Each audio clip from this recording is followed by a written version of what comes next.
"I can help in exchange for lunch." They laughed at him, not knowing he was a motorsports legend. Michael Thompson tightened the strap of his worn backpack as he walked toward the entrance of the most sophisticated auto shop in Los Angeles. His stomach, empty for 2 days, ached as much as the humiliation of needing to ask for help again. That's when he saw the uniformed mechanics laughing as they noticed him approaching the main counter. "Excuse me, could I help with some work in exchange for a meal?" he asked with a hoarse voice. Richard, the team leader, stopped adjusting the wrench and looked him up and down. "Well, look what we have here," he said loudly for everyone to hear, "an expert in imported cars." The other mechanics put down their tools and gathered around, forming a circle around Michael. Junior, the youngest on the team, pointed at the man's shabby clothes. "Man, you barely have decent clothes and you want to work on our clients' cars?" he mocked, drawing laughter from his colleagues. Michael remained calm, accustomed to this kind of reaction. "I understand German engines," he said simply. The laughter grew even louder. Frank, one of the most experienced mechanics, shook his head disdainfully. "Of course you do. I bet you don't even have money for fuel." From the reception desk, Kathy watched the whole scene. Something about that bearded face seemed familiar, but she couldn't place it. She had worked there for 15 years and had seen many different people, but this man had something special in his eyes. Oliver, the shop owner, appeared from the office upon hearing the noise. "What's going on here?" he asked authoritatively. "This guy wants to work in exchange for food, boss," explained Richard. "Says he knows about German engines."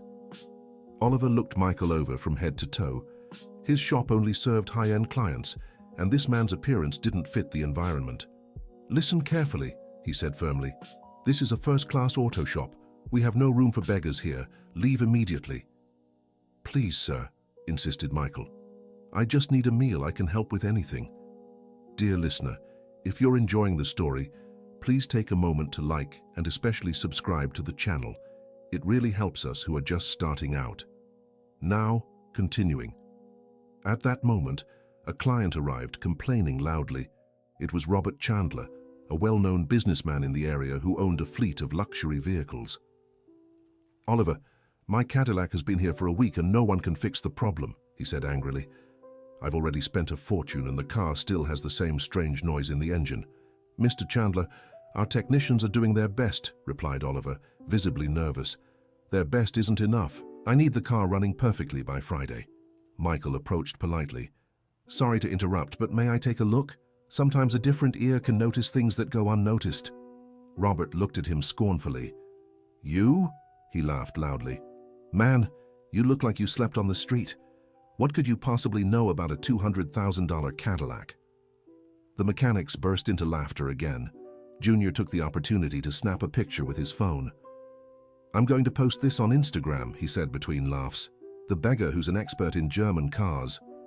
Michael felt his face grow warm, but he took a deep breath. He had endured worse humiliations in recent years. "I'm just offering to help," he murmured. "The only help you can give is by leaving," said Oliver sharply. "You're scaring away my clients." Robert laughed once more before stepping out to take a call on his cell phone. The mechanics returned to their stations, commenting among themselves about the man's audacity. Kathy continued watching everything from the reception desk. There was something about that man's posture, in the way he looked at the cars, that deeply intrigued her. When everyone got distracted, she made a discreet sign for him to come closer. "How did you know it was a Cadillac with a problem?" she whispered. Michael looked at her, surprised. "By the sound I heard when the client arrived. The engine has a problem with the crankshaft and valve timing." Kathy widened her eyes. That was exactly what the mechanics suspected but weren't sure about. "How can you be so sure just by the sound?" "Experience," he replied simply. At that moment, the mechanics went out for lunch, leaving the shop emptier. Kathy looked around and made an impulsive decision. "Want to take a closer look at the car?" she asked quietly. Michael hesitated. He didn't want to cause trouble for the woman who was being kind to him. "I don't think that's a good idea." Oliver went to the bank. "He won't be back for an hour," she insisted. "And I'm curious to see if you really know your stuff." They walked over to the black Cadillac with its hood open. Michael leaned over the engine and asked Kathy to start the car. The sound that came out confirmed his suspicions. "It's exactly what I thought," he said, picking up a wrench from the bench. "May I?" Kathy nodded positively, fascinated by the confidence with which he handled the tools. His calloused hands worked with a precision she had never seen, not even in the most experienced mechanics in the shop. In less than 20 minutes, Michael had adjusted 3 different components. When he asked to start the engine again, the roar came out perfect, without any strange noises. "My God," whispered Kathy. "How did you do that?" "I just adjusted what was misaligned," he replied, wiping his hands on a rag. "It wasn't anything too complicated." Kathy discreetly filmed the last few minutes of the work with her phone, impressed by the skill of that man everyone had underestimated. "What's your name?" she asked. Michael Thompson." "And where did you learn so much about cars?" Michael lowered his eyes as if a shadow had passed over his face. "In other times, I worked a lot with them." Before Kathy could ask more questions, they heard Oliver's angry voice coming from the parking lot. "What is this bum still doing here?" he shouted when he saw Michael near the Cadillac. "Oliver, he fixed the car," Kathy said quickly. "Lies. No one touches my clients' cars without my authorization." Oliver approached furiously, but Kathy started the engine and the perfect sound echoed through the shop. Oliver was speechless. How did he do that?" "Ask him," replied Kathy. But when they looked around, Michael had quietly disappeared through the back door. When the mechanics returned from lunch, they found Oliver testing the Cadillac repeatedly, incredulous at the result. "Who fixed this?" asked Richard. "Our team, of course," lied Oliver. "You underestimated the problem." Frank looked suspiciously at the engine. He knew every bolt of that car and was sure someone had worked on it with techniques he didn't know. "Boss, I didn't do anything different from what I had tried before." "Then it was luck," Oliver cut in. "The important thing is that it's working." When Robert arrived to pick up the car, he was impressed with the result. "Perfect. It doesn't even sound like the same engine," he celebrated. "Who was responsible for the miracle?" "Our team, Mr. Chandler," said Oliver, smiling falsely. "We have the best professionals in town." Robert handed over a generous tip and left, satisfied. But Kathy couldn't get what she had witnessed out of her head. That night, she confronted Oliver in the office. "You lied to the client, and you let a stranger work on the car without authorization," he retorted. "It could have caused huge damage." But it worked. He knew exactly what he was doing. "Listen carefully, Kathy," said Oliver, approaching with a threatening air. "If you tell anyone what happened, you can consider yourself fired. But if you keep quiet, I can talk about that promotion you've been asking for."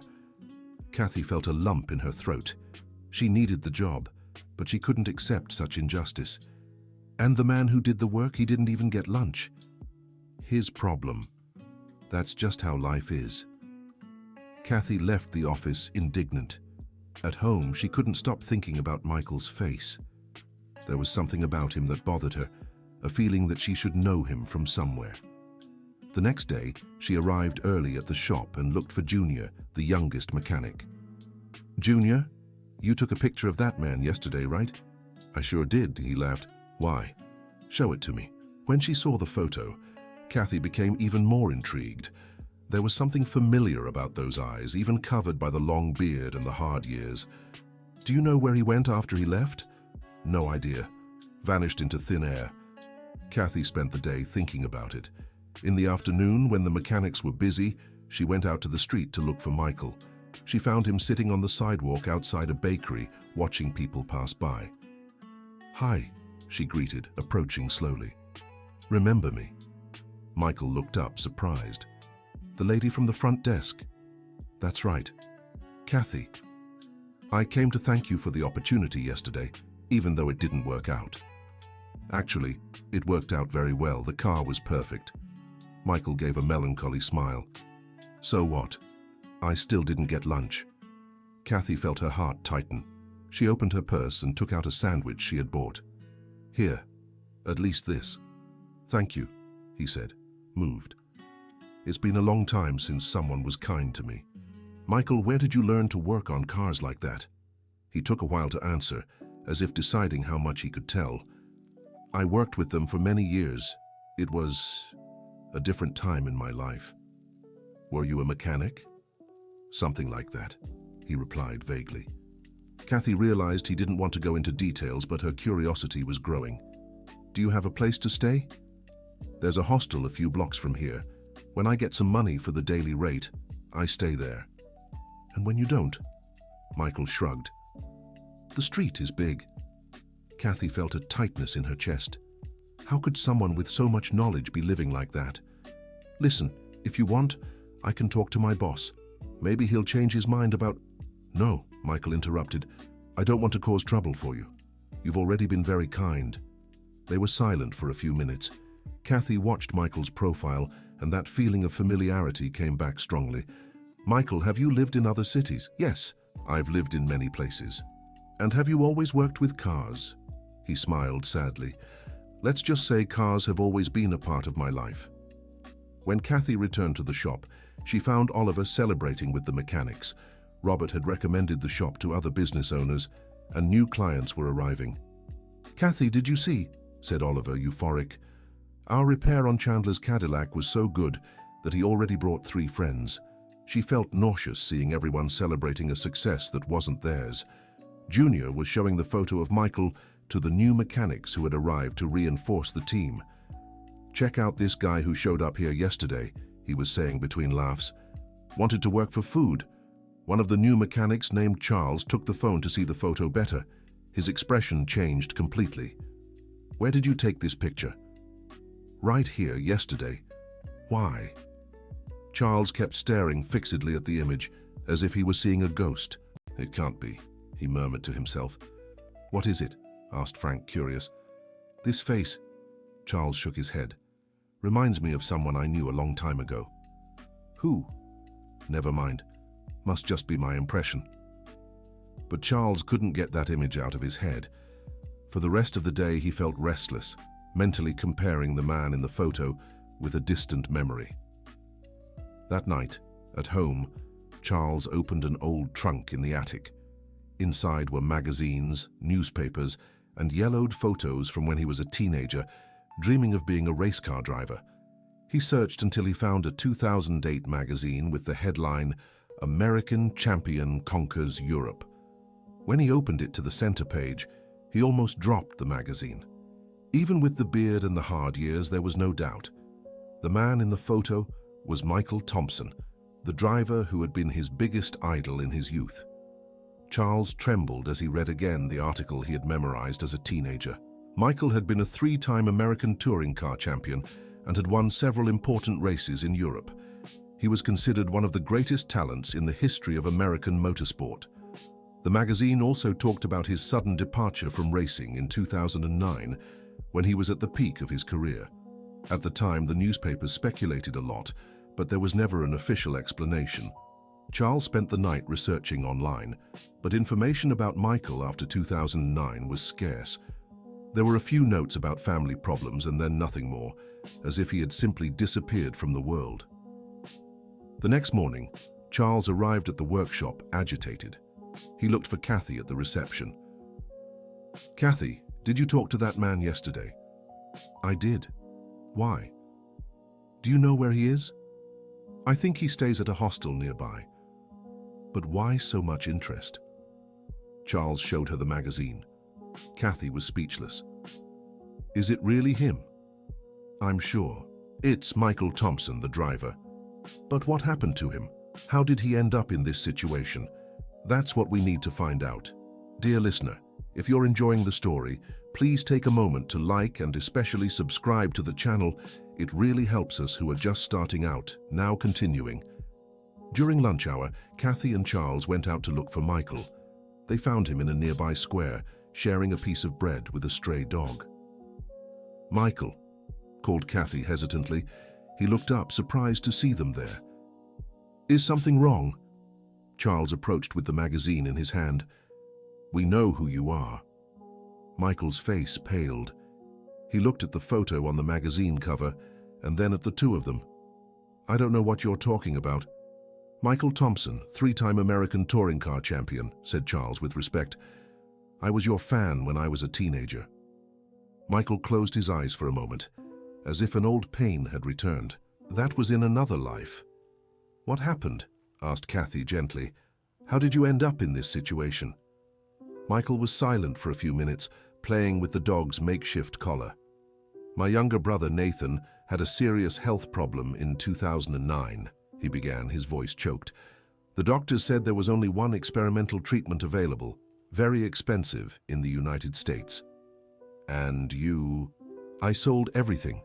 Trophies, cars, the house, even the contracts with the teams. Nathan was the only family I had left since our parents passed away." Kathy felt her eyes welling up. "And did the treatment work?" Michael shook his head. "Nathan fought for 2 years. He was brave until the end. But he didn't make it." "I'm so sorry," said Charles sincerely. "When it was all over, I had nothing. No money, no home, no family.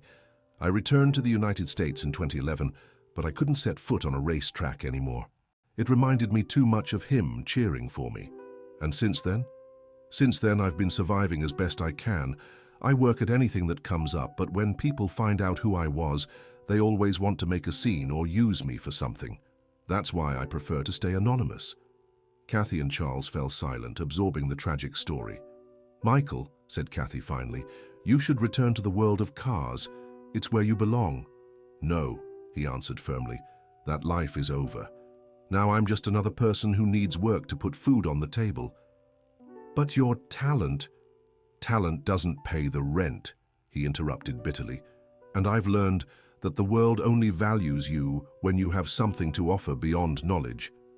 Charles remembered all the times he had dreamed of meeting his idol. Now he was face to face with him, but under circumstances he never could have imagined. "Michael, what if I spoke with Oliver, explained who you are?" "Please don't do that," Michael urged. "I don't want to be treated like a circus attraction or an object of pity. But you could have a decent life again." "You can't beg for dignity," he said, standing up. "Thank you for your kindness, but I'd better go." "Wait," called Kathy. "At least let me help you somehow. You've already helped me more than you know just by treating me like a human being." Michael walked away with his dog, leaving Kathy and Charles speechless. Back at the shop, they found Oliver excitedly welcoming another important client. It was Dr. Harold Newman, a well-known plastic surgeon in the area, bringing in his Porsche with transmission problems. "Oliver, I've heard great things about your work," said Dr. Harold. "I hope you can fix my problem." "You can count on it, Doctor. We have the best professionals." Charles and Kathy exchanged meaningful looks. They knew if Michael were there, he would solve the problem in minutes. 3 days passed and the team couldn't identify the cause of the Porsche's problem. Dr. Harold was growing impatient and threatening to take the car to another shop. "Oliver, you have 2 more days," he warned over the phone. "After that, I'll look for another place." Oliver was desperate. The shop's reputation depended on that repair, and he knew his team couldn't solve it. That's when Kathy had an idea. "Boss, what if we hired an outside consultant?" she suggested. "Consultant? What consultant?" "Someone with different experience, a real specialist." "Kathy, we don't have money to pay for expensive consultants." "What if it was someone who would work just for a meal?" Oliver looked at her suspiciously. "What are you talking about?" "That man from yesterday, he really knows his stuff." "Are you crazy? That beggar?" "He fixed the Cadillac in 20 minutes, Oliver. Something our team couldn't do in a week." Oliver fell silent, considering the situation. His shop was at risk, and he didn't have many options. "Where can I find him?" "Leave it to me," said Kathy. She left the shop and went straight to the square where she had met Michael the day before. He was there, sitting on the same bench with his dog beside him. "Michael, I need to talk to you." "Hi, Kathy, is everything all right?" "I need a favor, a really big one." Michael looked at her curiously. "What kind of favor?" "The shop has a problem nobody can solve. A Porsche with a transmission defect. If we don't fix it in 2 days, we'll lose a very important client." "And what does that have to do with me?" "Could you take a look, please?" Michael shook his head. "Kathy, just yesterday your boss threw me out of there. I can't go back." "He changed his mind. He's willing to pay you for the job." "I don't believe that." "It's true. He's desperate." Michael became thoughtful. He needed the money, but he didn't want to be humiliated again. What if I can't fix it? At least you tried. What harm can it do? After much hesitation, Michael agreed to return to the shop. When they arrived, Oliver was waiting for them at the gate. "So, you're the specialist," he said, looking Michael up and down. "I'm just someone who knows engines. How much do you charge?" "1 meal and $50. Oliver almost laughed at the paltry sum, but he restrained himself. "Deal, but if you don't fix it, you get nothing." Michael nodded in agreement and walked over to the Porsche. The workshop crew stopped working to watch. Some still had doubts, others were curious to see if the man really knew what he was doing. Michael opened the hood and asked them to start the car. He listened carefully for a few minutes, then asked them to test the transmission in different gears. He made several mental notes before turning off the engine. "What's the diagnosis?" asked Oliver impatiently. "The problem isn't in the transmission itself," explained Michael. "It's in the control unit that manages the shifts. There's a sensor sending incorrect information." Richard looked skeptical. "That doesn't make sense. We tested all the electronic parts." "Did you test the gear lever position sensor?" asked Michael. The mechanics exchanged embarrassed glances. It was exactly the only component they hadn't checked. "Where is that sensor?" asked Frank. Michael precisely showed its location and explained how to test it. Within 15 minutes, they confirmed the sensor was faulty. "How did you know that?" asked Charles, impressed. "Experience," Michael replied simply. Oliver felt torn between relief at having solved the problem and irritation at being outperformed by someone he considered inferior. "All right," he grumbled. "You did it. Charles, pay him what we agreed." Charles handed the $50 to Michael, who carefully put them in his pocket. "What about lunch?" reminded Kathy. "Oh, right," said Oliver, clearly displeased. "There's a diner on the corner." Michael thanked them and headed for the exit, but Charles caught up with him. "Michael, wait. What is it? You really are the racer Michael Thompson, right?" Michael sighed deeply. "Charles, I was many things that I'm not anymore." "But why hide it? You're a legend. Legends belong to the past. I need to live in the present." Charles understood he shouldn't push further, but he couldn't accept seeing his idol in that situation. "If you need anything, thank you, son. You have a good heart." Michael left the workshop, but Charles kept thinking about him for the rest of the day.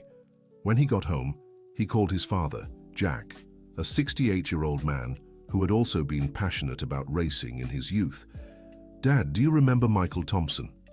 "Of course I remember," Jack replied from the other end of the line. "One of the best racers this country has ever had. Why do you ask?" "I met him today." "What do you mean met him? Where?" Charles told his father the whole story and he was shocked. "Son, that can't be right. The Michael Thompson I knew had money, fame, sponsors." "Dad, it's really him. I'm sure." Jack was silent for a long time. "What a tragedy," he finally murmured. "A talent like that living on the streets. What can I do to help?" "I don't know, son. But if it's really him, he deserves our help." The next day, Charles arrived at the workshop determined to do something. He found Kathy and shared his discovery. "Kathy, you won't believe what I found out." "What?" Charles showed her the old magazine and explained all about Michael's career. "My goodness," whispered Kathy. "And we let him leave without even a thank you. We need to find him again. I know where he stays. Should we go during lunch break?" All morning, Charles couldn't concentrate on his work. He was eager to see Michael again and show him the respect he deserved. When lunchtime came, he and Kathy went out looking for the former racer. They found him at the shelter helping an elderly man carry his few belongings. "Michael," called Kathy. "Hi, Kathy. Everything all right?" "Can we talk?" Michael finished helping the elderly man and joined them at a table in the cafeteria. "Michael," said Charles nervously, "I know who you really are." The former racer sighed heavily. "Charles, I already told you that. You're Michael Thompson, 3-time American touring car champion. I was your fan when I was a teenager." Michael looked around, checking if anyone else had heard. "Please don't spread this around." "Why are you hiding?" asked Kathy. "You're a hero to so many people." "Hero?" Michael laughed bitterly. "What kind of hero abandons everything they've built?" "You didn't abandon it," said Charles. "You sacrificed everything to try to save your brother." Michael was surprised to realize Charles knew the details. "I researched you all night," explained the young mechanic. "I read about how you sold everything to pay for Nathan's treatment." "And what good did it do?" said Michael sadly. "I lost my brother and my life along with it." "But you did what any brother would do," said Kathy. "That's love, not cowardice." "Love didn't pay the bills when it was all over." Charles leaned forward. "Michael, you still have an incredible gift. Yesterday I saw you fix that Porsche like it was child's play." "So what? It's no use if I have nowhere to use that gift." "What if you did?" Michael looked at him curiously. "What do you mean?" "My father has a little shop in the Williamsburg neighborhood. It's small, but it serves honest people. He needs help. Charles, I don't want favors. It's not a favor, it's honest work, and my father pays well for those who work right." Kathy got excited about the idea. "Michael, it would be perfect. You could start over slowly." "I don't know," Michael hesitated. "It's been a long time since I've had a steady job." "At least you'll meet my father," insisted Charles. "No commitment." After much thought, Michael agreed to meet Jack the next day. Kathy offered to go with them, curious to see how the reunion would go. That afternoon at Oliver's shop, another customer arrived with a complex problem. This time, it was an Audi with intermittent issues that no one could diagnose. "Boss, I think we need to call that guy again," suggested Frank. "What guy?" "Michael. He seems to understand these strange things." Oliver hesitated. He didn't like admitting he needed outside help, especially from someone he considered inferior. "Let's try a bit more," he decided. "If we can't figure it out by tomorrow, then we'll think about it." But deep down, Oliver knew his team didn't have the knowledge needed to solve such specific problems. Meanwhile, in Williamsburg, Jack Robinson was closing his small shop after an intense workday. At 68, he still had the vigor of his younger years, but he felt he needed help to grow the business. When Charles told him about Michael on the phone the night before, Jack was doubtful he should believe it. It seemed impossible that the famous driver would need work in a neighborhood shop. "Son, are you sure it's really Michael Thompson?" "Absolutely, Dad. I saw the proof." "And he's really willing to work here?" "Yes, he is. He just wants a chance to start over." Jack thought about his own youth when he had to fight hard to open the shop. Maybe it was time to give back by helping someone in need. "All right. Bring him here tomorrow." The next morning, Charles, Kathy, and Michael walked through the streets of Williamsburg. The neighborhood had a bohemian charm that contrasted with the excessive sophistication of the area where Oliver's shop was located. "It's here," said Charles, stopping in front of a small but well-organized shop. Jack came out to greet them, wiping his hands on a rag. When he saw Michael, he was speechless for a few seconds. "Wow," he murmured, "it really is you." "Hi, Jack. Charles told me a lot about you." "Just call me Jack. Here, we're all equal." Jack showed Michael the shop, explaining the type of work they did. It was a very different environment from what Michael was used to, but there was something welcoming there that he hadn't felt in years. "We mostly work with everyday cars," explained Jack. "People who need their car for work, you know? We can't charge too much or else they'll be left without transportation." Michael Thompson nodded, understanding the philosophy of the place. "I like that. Cars for people, not for showing off." "Exactly," smiled Jack. "Would you be willing to work here? I can't pay much, but it's enough to live decently." "I accept," replied Michael without hesitation. Kathy got emotional seeing the relief on Michael's face. Finally, he would have a chance to rebuild his life. "When can I start?" "How about right now?" suggested Jack. "I have a Civic that's been giving me a headache for 2 days." Michael smiled for the first time since they'd met him. He put his hands on the Civic's engine and immediately identified a problem Jack hadn't noticed. "The fuel pump is weak," he diagnosed. "It works, but not at the ideal pressure. That's why the car runs, but misfires at high RPMs. Jack was impressed. That was exactly the symptom the customer had described. "How did you figure that out so fast?" "Experience," smiled Michael. While Michael worked on the Civic, Kathy had to return to her shop. She said goodbye, promising to visit them soon. Back at work, she found Oliver nervous because Dr. Harold had called threatening to cancel the service. "Kathy, where were you?" he asked irritably. "I went to lunch." "You could have stayed here helping to fix the Porsche problem." Kathy looked at the car and felt like saying she knew someone who would fix it in minutes. But she remembered her promise not to reveal where Michael was. "Boss, have you tried checking the transmission control unit?" "Of course we have," replied Richard with disdain. "And the control module?" "That too. And the position sensors?" Frank hesitated with his answer. "Which sensors specifically?" "The pedal, the lever, and the gear sensors," explained Kathy, remembering what she had learned from watching Michael. The mechanics looked at each other, realizing they had only checked some of the sensors. "Where did you get that information?" asked Oliver suspiciously. "I looked it up online," lied Kathy. They tested the sensors Kathy had suggested and discovered one of them was faulty. It was a small, cheap component, but its failure was causing the whole problem. "Doctor, Harold was satisfied when he came to pick up the car the next day." "Perfect," he said after testing the transmission. "How did you manage to identify the problem?" "Our team is very dedicated," replied Oliver, not mentioning that the solution had come from a suggestion by Kathy based on Michael's knowledge. Dear listener, if you're enjoying the story, please take a moment to leave a like and especially subscribe to the channel. It really helps us who are just starting out. Now continuing. 2 weeks passed and Michael was adapting well to the new routine at Jack's shop. He arrived early every day and worked with dedication, solving problems that often left Jack surprised.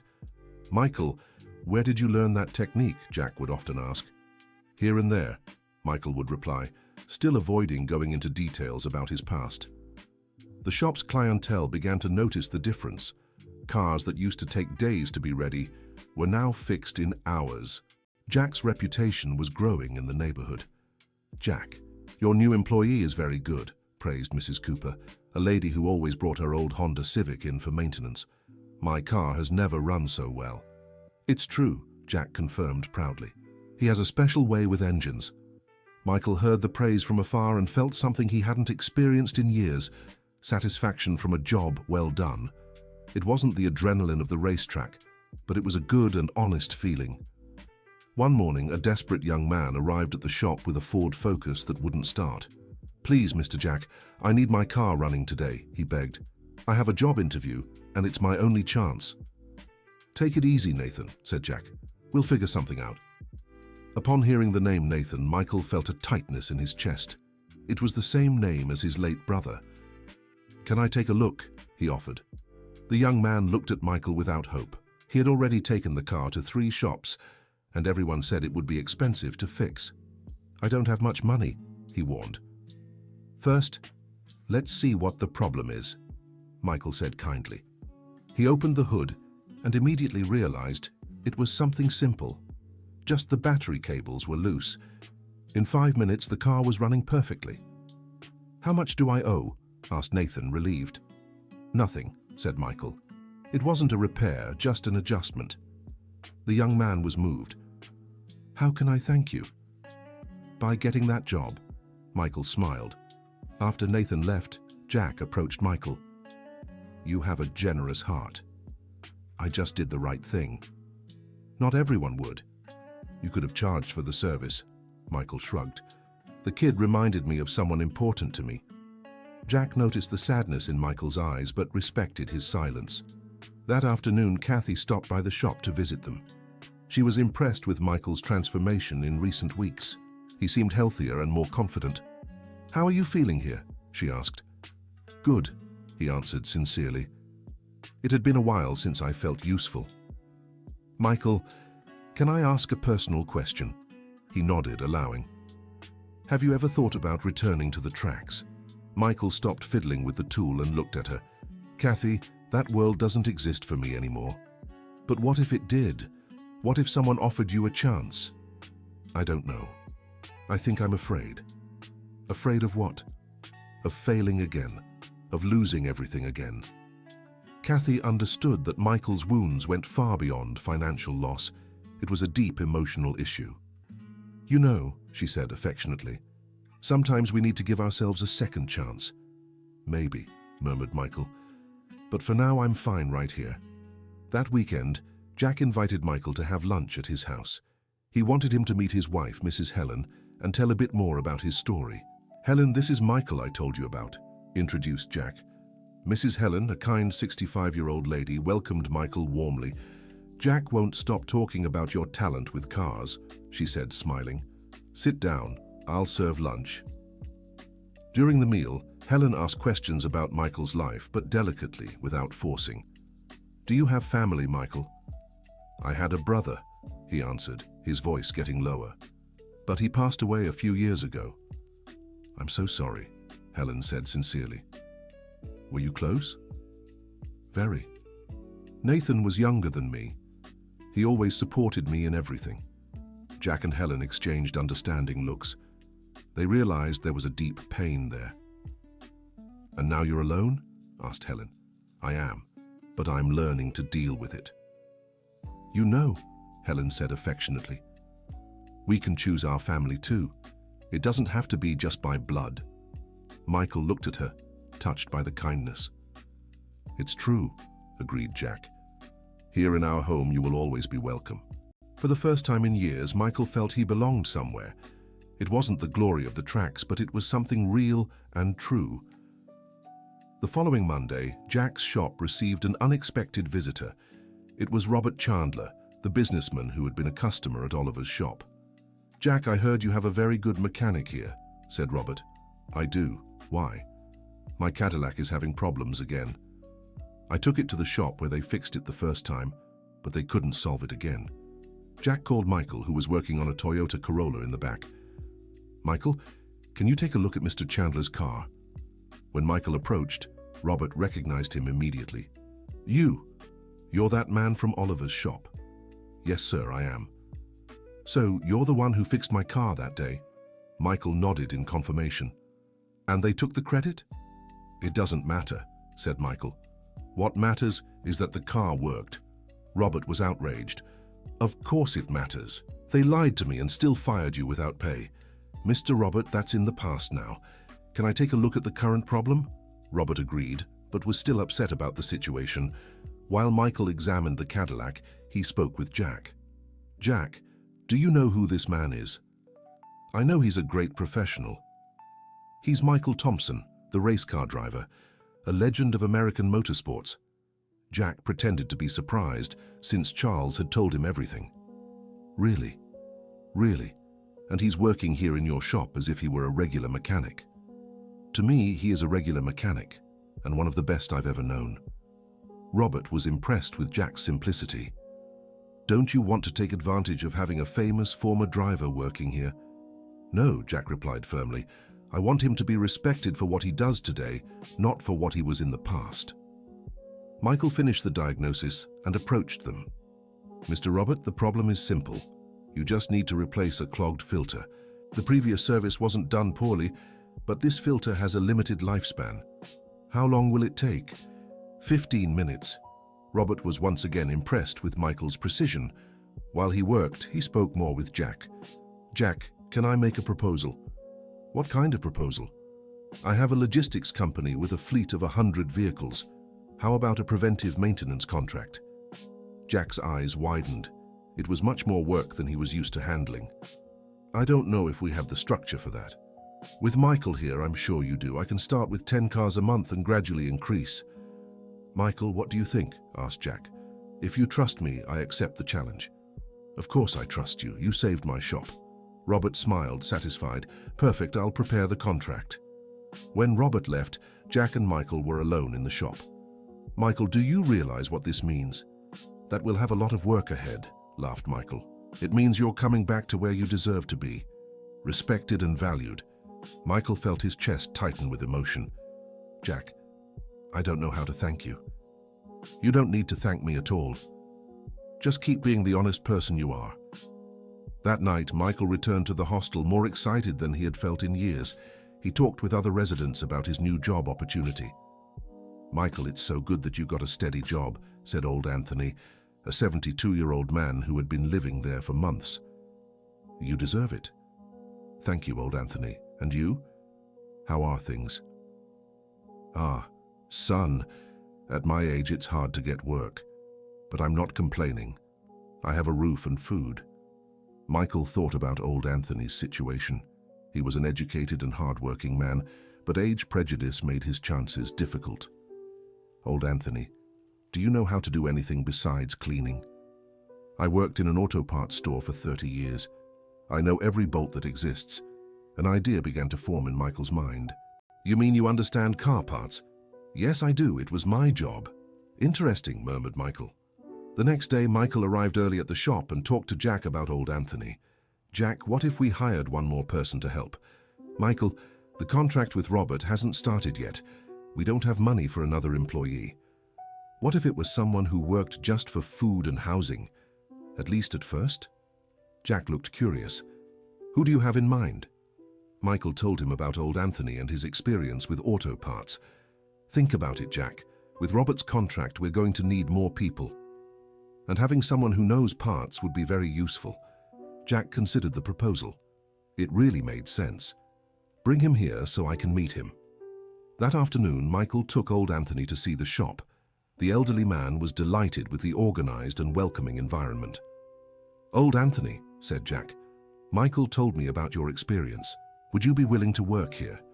I would, Jack. It's been a long time since I felt useful. Then it's settled. You can start tomorrow. Old Anthony left the shop with a smile that hadn't appeared on his face in months. Michael felt good about having helped. Meanwhile, at Oliver's shop, the problems continued. Without Michael to solve the more complex issues, several customers were complaining about poorly done or delayed services. Dr. Harold came back with the Porsche, having the same problem as before. Oliver, this car is acting up again, he complained. You didn't fix it properly. Doctor, we'll check it again, promised Oliver. But he was worried because he knew his team hadn't been able to completely solve the problem. Kathy watched everything from the reception, knowing Michael could fix it in minutes. She felt bad about not being able to help, but she had promised to keep secret about where he was.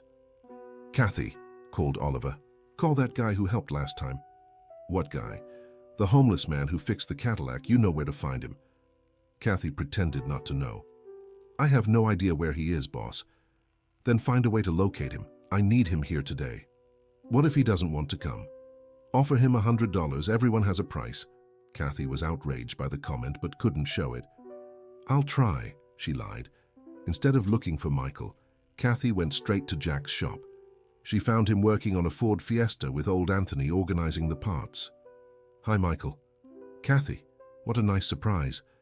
I came to warn you that Oliver is looking for you. What for? Dr. Harold's Porsche is having problems again. They couldn't fix it properly. Michael stopped working. And he wants me to go back there? He's offering $100. I'm not interested. I thought so. I just came to let you know. Jack approached the conversation. Michael, it's a good amount. You could accept. No, Jack, I don't want to humiliate myself again in that place. I understand, said Jack. But maybe it's an opportunity to show them who you really are. Or it could just be another chance for them to use me and throw me away later. Kathy understood Michael's dilemma. What if I went with you, to make sure they treat you with respect? Kathy, you work there. I don't want to cause problems for you. What problems? You'd be hired as an external consultant. Michael thought for a few minutes. All right, but with two conditions. What are they? First, payment has to be up front. Second, if anyone disrespects me, I leave immediately. Deal, said Kathy. They went together to Oliver's shop. When they arrived, they found Dr. Harold angry, arguing with the team. Oliver, this is unacceptable, the doctor was saying. My car is worse than when I brought it in. Doctor, please be patient. Patient? It's been 2 weeks already.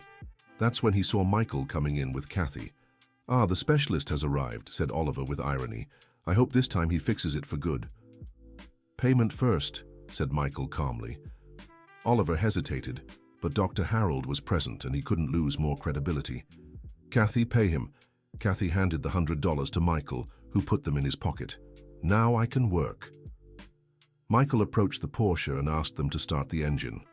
He listened carefully for a few minutes, then turned it off and opened the hood. The problem isn't just the sensor you replaced, he explained. It's the entire programming of the control unit. When you replace the sensor, You didn't recalibrate the system. Richard looked confused. What do you mean recalibrate? The ECU needs to relearn the new sensor's parameters. Without that, it keeps using the old data. Dr. Harold approached with interest. And how do you do this calibration? With a specific procedure, said Michael, starting to work. He connected a diagnostic device and began typing codes that none of the mechanics knew. In 20 minutes, the procedure was complete. Done, he said, starting the engine again. The rumble came out perfect, without any flaws or strange noises. Incredible, murmured Dr. Harold. How did you learn this? Experience, replied Michael, as always. What kind of experience? Michael looked at Kathy, who gave a discreet nod. Doctor, I worked many years with high-performance cars. Where? At racetracks. Dr. Harold grew even more interested. Were you a race team mechanic? Something like that. Oliver watched the conversation nervously. He didn't like when the attention wasn't on him. Well, the important thing is that the problem is solved, he interrupted. Exactly, agreed Dr. Harold. And this time, I want to know exactly who did the work. Before Oliver could respond, Dr. Harold addressed Michael directly. What is your full name? Michael hesitated but answered honestly. Michael Thompson. Dr. Harold was thoughtful for a few seconds. Michael Thompson, that name sounds familiar. Doctor, Oliver interrupted quickly. Shall we finalize the payment? But Dr. Harold continued looking at Michael with growing interest. Did you by any chance race professionally? The silence in the shop was total. All the mechanics stopped working to hear the answer. I raced, Michael admitted finally. I knew it, exclaimed Dr. Harold. You are Michael Thompson, the three-time champion. Oliver almost choked. Three-time champion of what? Of American touring car, explained Dr. Harold excitedly. One of the greatest drivers this country has ever had. The mechanics looked at each other in disbelief. Richard was the first to speak. It can't be. Yesterday, this guy was asking for food. It's really him, confirmed Dr. Harold. I watched all his races on television. Oliver was in shock. He had humiliated a motorsport celebrity without knowing. Michael, said Dr. Harold respectfully. What happened? Why did you leave the tracks? Family problems, Michael replied simply. I needed to make choices. And now you work as a mechanic? I work where I'm accepted. Dr. Harold became thoughtful. Michael, can I make a proposal? What kind of proposal? I have a sports events company. I organize amateur races and track days. Would you consider being our technical consultant? Michael felt his heart race at hearing about tracks again. I don't know if I'm ready for that. It wouldn't be for racing, explained Dr. Harold. It would be to teach other drivers and supervise the technical aspects of the cars. I need to think about it. Of course. But know that you would be very well paid and you'd be doing what you love. After Dr. Harold left, the shop fell into an awkward silence. Oliver didn't know how to position himself given the situation. So, he said finally, are you really famous? I was, corrected Michael. That was a long time ago. Why didn't you say who you were from the beginning? Because it doesn't make a difference. Fame doesn't pay rent or fill bellies. Oliver realized the missed opportunity. Michael, how about we work together? I can offer you a fixed salary and... No, thank you, interrupted Michael. I already have a job. Where? At a shop, where I'm respected for what I do, not for what I was. Michael left Oliver's shop for the last time, taking with him the dignity he had maintained even in the most difficult moments. When he arrived at Jack's shop, he found him talking animatedly with old Anthony about expansion plans. Michael, exclaimed Jack, I have some news to tell you. What news? Robert called. He wants to double the contract with us. Why? Seems like you really impressed him. Michael smiled, but didn't mention the meeting with Dr. Harold. Jack, can I ask you something? Of course. Would you hire more people if you had the demand for it? I would. Why? Just curious. That night, Michael stayed awake thinking about Dr. Harold's proposal. It was a chance to return to the world he had loved, but also a risk of reliving pains that hadn't completely healed yet. Over the weekend, he decided to visit the cemetery where Nathan was buried. It had been months since he last went there. "Hi, bro," he said, kneeling before the simple grave. "I have some news to tell you." He talked about his work at Jack's shop, about Dr. Harold's proposal, and about the good people he had met. "You know, Nathan, I think you'd be proud to see me working honestly again. It's not the glory of before, but it's dignified." Michael stayed there for an hour, organizing his thoughts and feelings. When he left, he had made a decision. On Monday, he looked for Dr. Harold at the address he had left. It was an elegant office in downtown Los Angeles. "Michael," Dr. Harold greeted him excitedly. "I'm so glad you came." "I came to talk about your proposal." "Great. Have a seat." Dr. Harold explained in detail what he expected from Michael. He would be responsible for inspecting the cars before the races, giving technical tips to the drivers, and eventually teaching some driving lessons. "The pay would be $5,000 a month," said Dr. Harold, "plus commissions for special events." It was much more money than Michael earned with Jack, but he had a concern. "Dr. Harold, I don't want to abandon my current job." "What do you mean?" "Jack gave me a chance when no one else would. I can't just leave him in a bind." Dr. Harold was impressed with Michael's loyalty. "What if it were a weekend job? You could keep your routine at the shop during the week and come here on Saturdays and Sundays." "That would be perfect." Then it's settled. Michael left Dr. Harold's office with mixed feelings.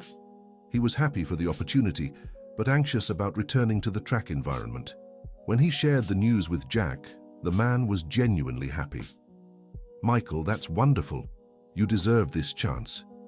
"Jack, are you sure you won't miss me on the weekends?" "Michael, your future is more important than my shop. And besides, with the extra money, you might even help me improve this place." "That's true," Michael smiled. Old Anthony also celebrated the news. "Michael, you're returning to where you deserve to be."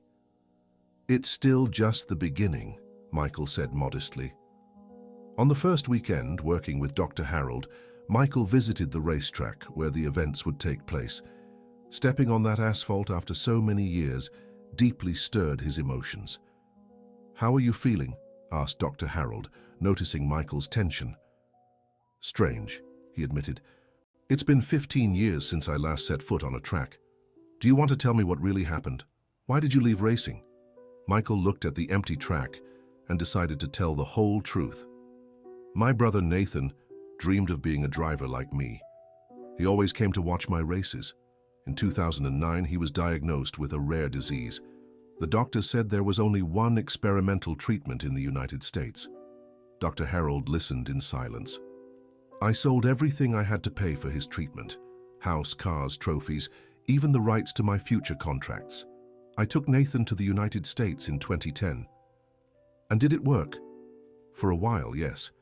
Nathan responded well to the initial treatment. We even started to believe he would be cured. But the disease came back more aggressively in 2011. The doctors tried everything, but there was nothing more they could do. Nathan passed away in June 2012. "I'm so sorry," said Dr. Harold sincerely. "When it all ended, I was completely broke, financially and emotionally. I couldn't even look at a race car without remembering him cheering for me." "And you returned to the United States alone?" "I came back with nothing. No money, no home, no family. I tried a few jobs, but whenever they found out who I was, they wanted to use me for something. Or else they treated me with pity, which was even worse." "That's why you preferred anonymity." "Exactly. At least that way I was treated for my current ability, not for what I was in the past." Dr. Harold was moved by the story. "Michael, you are a man of character. You sacrificed everything for your brother. Any brother would do the same." "That's not true. I know many people who wouldn't do even a tenth of what you did." They walked along the track in silence. Michael felt a mix of nostalgia and pain. "Dr. Harold, may I ask a question?" "Of course." "Why are you giving me this opportunity? There are more famous and available consultants." "Because I admire men of character, and because I believe you still have a lot to offer to motorsports, even after being away for so long." Talent doesn't disappear, Michael. It may lie dormant, but it doesn't vanish. Michael worked that first weekend inspecting cars and talking with amateur drivers. It was strange to be on the other side, guiding instead of competing, but it wasn't unpleasant.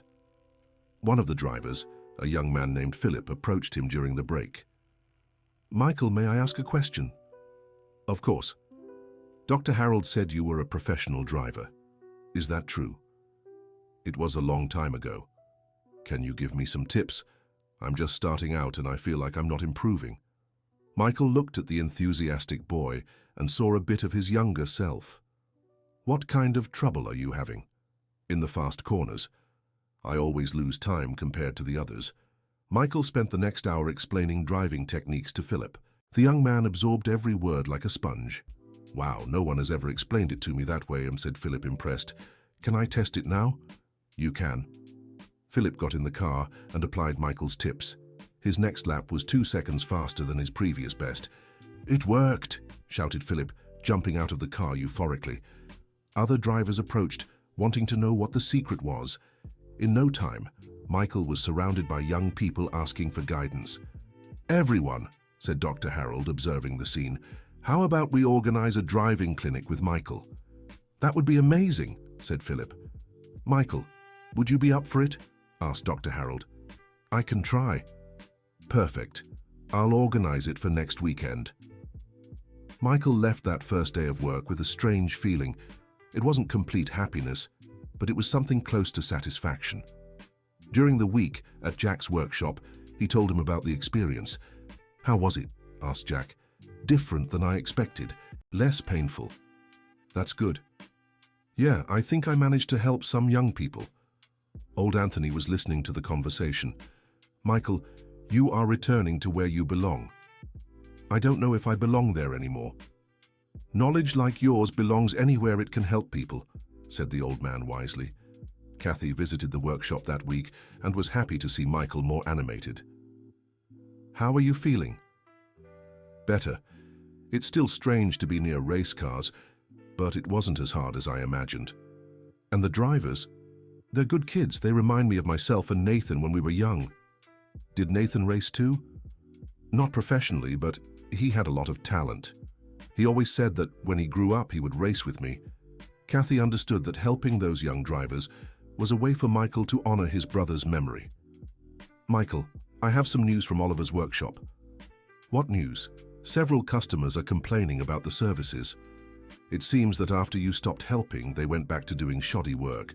You reap what you sow. Oliver tried to convince me to find out where you were working now." "And what did you say?" "That I didn't know anything." Kathy smiled. "Thank you for keeping it a secret. It's the least I could do. You didn't deserve to be treated that way." The following Saturday, Dr. Harold organized the first driving clinic with Michael. 15 young drivers interested in learning showed up. "Everyone," said Dr. Harold in his opening remarks. "Today we have the honor of learning from Michael Thompson, 3-time American touring car champion." The young drivers were impressed. Some recognized Michael's name from racing history. Michael will teach advanced driving techniques and also talk about mental preparation for races. Throughout the morning, Michael shared his knowledge with the young drivers. He taught them about ideal racing lines, braking points, corner exits, and traction control. "Driving isn't just about technique," he explained. "It's also mental. You need to be connected with the car and the track." Philip, the young man he had met the previous weekend, was absorbing every word. "Michael, how do you manage to feel what the car is doing?" "It's a matter of experience. After thousands of laps, you develop an intuition. And what if we haven't done thousands of laps? Then you need to pay attention to every detail. The sound of the engine, the vibration in the steering wheel, the way the car responds to the throttle." In the afternoon, Michael accompanied each young driver on individual laps, giving specific tips for each one's issues. "Your problem isn't speed," he told a young woman named Amanda. "It's confidence. You're afraid to push the car." "How can you tell?" "By the way you brake before the corners, always too early." "And how can I improve?" "Start by braking 1 meter later each lap. Your body will gradually get used to it." Amanda followed the advice and immediately improved her lap times. "It worked!" she shouted through the car window. By the end of the day, all the young drivers had improved significantly. Dr. Harold was impressed with Michael's teaching ability. "Michael, that was incredible. The kids learned more in one day than in months of trying. They're hard-working. They just needed guidance. You have a gift for teaching. Nathan always said that." "Your brother?" "Yeah.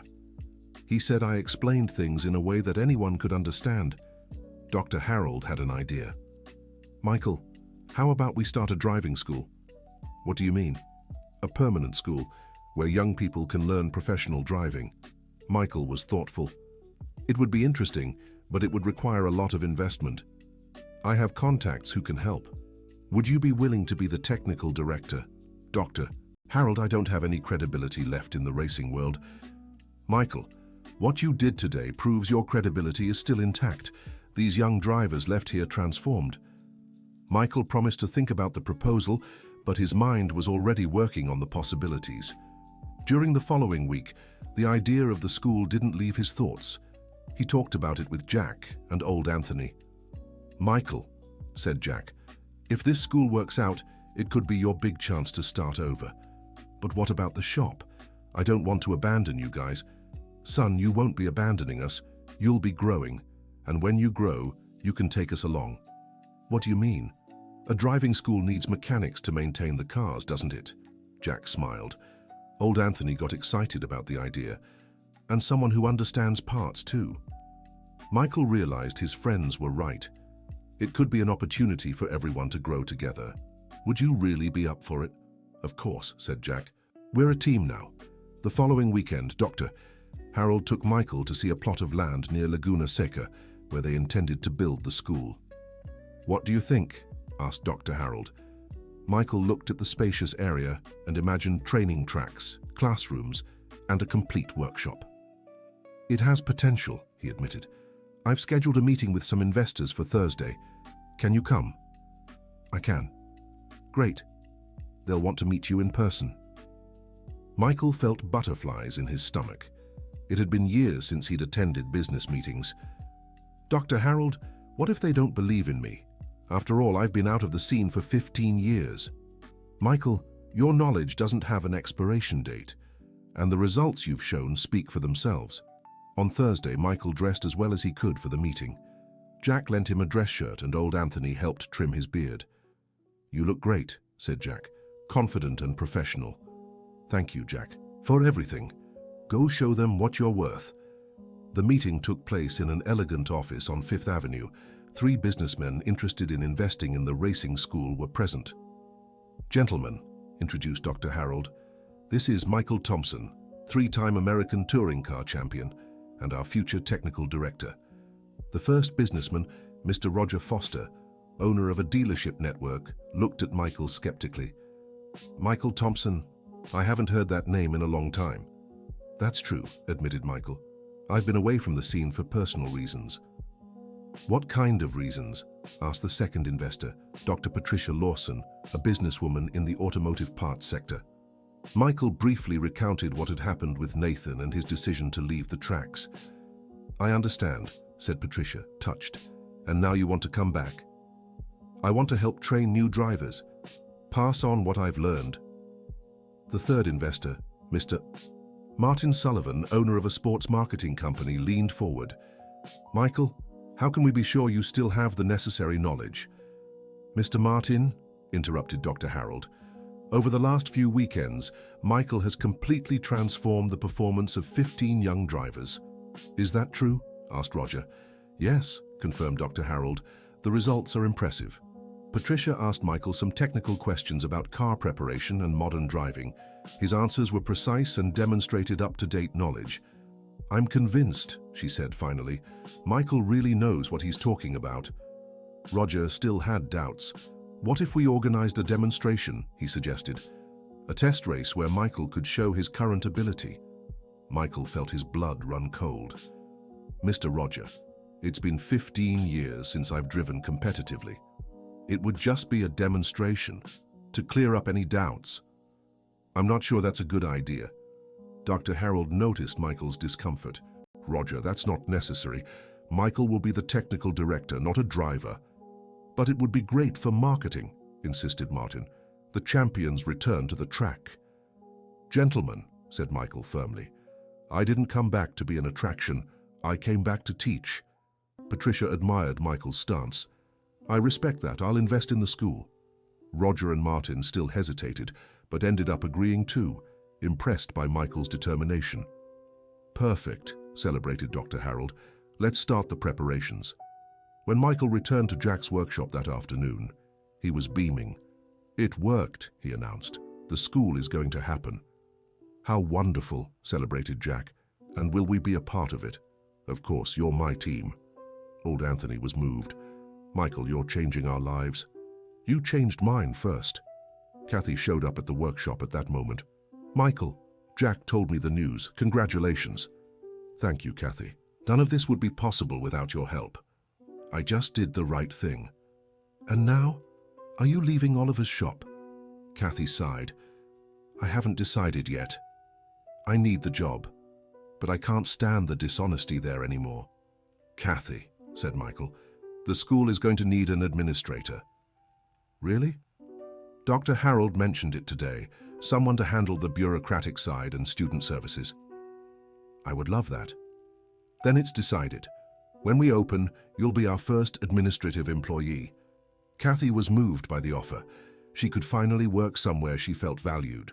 The following weeks were intense. Dr. Harold and the investors worked on the legal and financial details of the school, while Michael planned the curriculum and technical structure. Michael, said Dr. Harold in one of the meetings, we need a name for the school.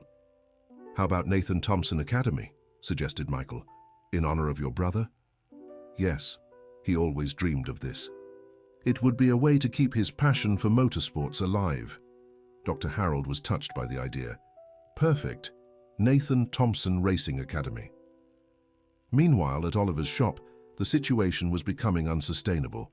Several clients had cancelled contracts after poorly executed services. Kathy, said Oliver desperately, you have to help me find that guy. What guy? Michael.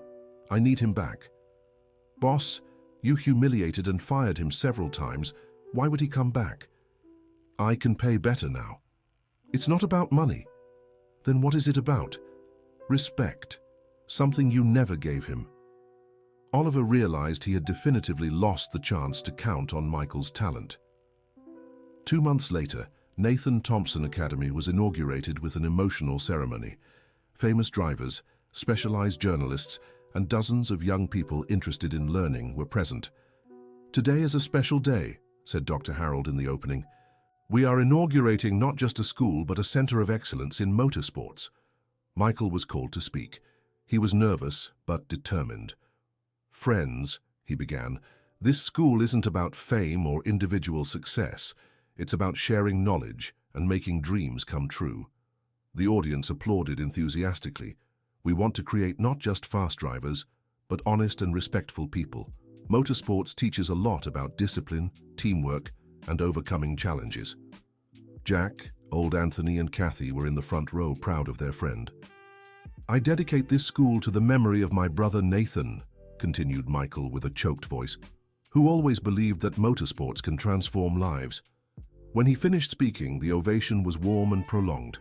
Michael felt he had finally found his place in the world again. The Academy's first class had 20 students of different ages and social levels. Michael insisted the school offer scholarships for low-income youth, funded by the profits from paid courses. Dr. Harold, said Michael, we can't exclude those who don't have money. Talent doesn't choose social class. I completely agree.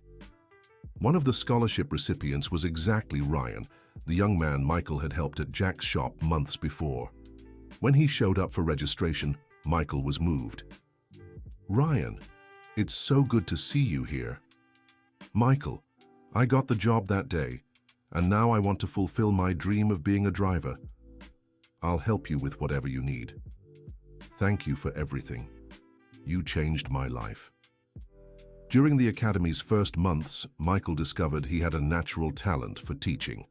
His students progressed quickly, and several were already competing in amateur categories.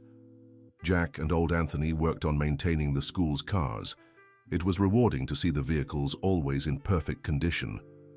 "Michael," said Jack one day, "have you thought that we've created a family here?" "How so?" "Look, me, you, old Anthony, Kathy, Dr. Harold, the students, we are all united by a common passion." Michael looked around and realized Jack was right. He had found a new family, built not by blood but by mutual respect and shared goals.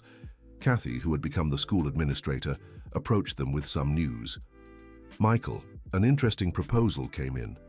"What kind of proposal?" "A businessman wants you to train his son to compete in an important championship." "And how much is he offering?" $20,000 for 3 months of training. Michael was surprised by the amount. "That's a lot of money." "It really is, but the boy is arrogant and spoiled. It's going to be a challenge." "All students are different challenges," Michael said philosophically. The young man in question was named Gregory Miller, son of a wealthy real estate businessman. When he arrived for his first lesson, he stepped out of a red Ferrari, talking loudly on his cell phone. "So you're the famous teacher," he said with a superior air. "I hope you're really good, because I don't have time to waste." Michael immediately recognized the type of person he was dealing with. "Gregory, before we begin, you need to understand one thing." "What?" "Inside here, your father's money doesn't matter. Only your dedication and respect matter." Gregory laughed mockingly. "Oh, really? And who's going to teach me respect? You?" "If necessary, yes." "Man, do you know who my father is?" "I do. But do you know who I am?" Gregory stopped laughing. "I am Michael Thompson, 3-time American champion. And if you want to learn from me, you'll have to check your attitude." The young man was taken aback. He didn't expect such a firm response. "All right," he murmured. "Shall we begin?" "Now we can." Gregory's first lessons were difficult. He was impatient and thought his father's money exempted him from following basic rules. "Gregory," Michael said during a break, "why do you want to be a driver?" "To impress the girls," he answered without thinking. "That's the worst possible reason." "Why?" "Because driving requires sacrifice, discipline, and humility, 3 things you haven't shown you have yet." Gregory was offended. "Listen here." "No, you listen," Michael interrupted. "Your father is paying for you to learn. If you don't really want to learn, you're wasting his money and my time." Gregory had never been confronted like that before. He fell silent, processing Michael's words. "And what do you want me to do?" "Stop acting like the world owes you something and start working to earn what you want. And if I can't do it, everyone can. The question is whether you're willing to really try." From that conversation on, Gregory began to change. It was a slow process, but Michael noticed small improvements each lesson. "Teacher," Gregory said during one of the training sessions, "can I ask a personal question?" "Go ahead." "Why did you leave the tracks? You were so good." Michael told him about Nathan and the sacrifices he had made. "Wow," murmured Gregory. "I would never do that for anyone." "Maybe because you've never truly loved someone." Gregory became thoughtful. "And you don't regret it? Trying to save my brother? Never. But you lost everything." "I lost material things. But I kept my dignity and the certainty that I did the right thing." Gregory began to see Michael in a new light. He wasn't just a driving teacher, but a man of character.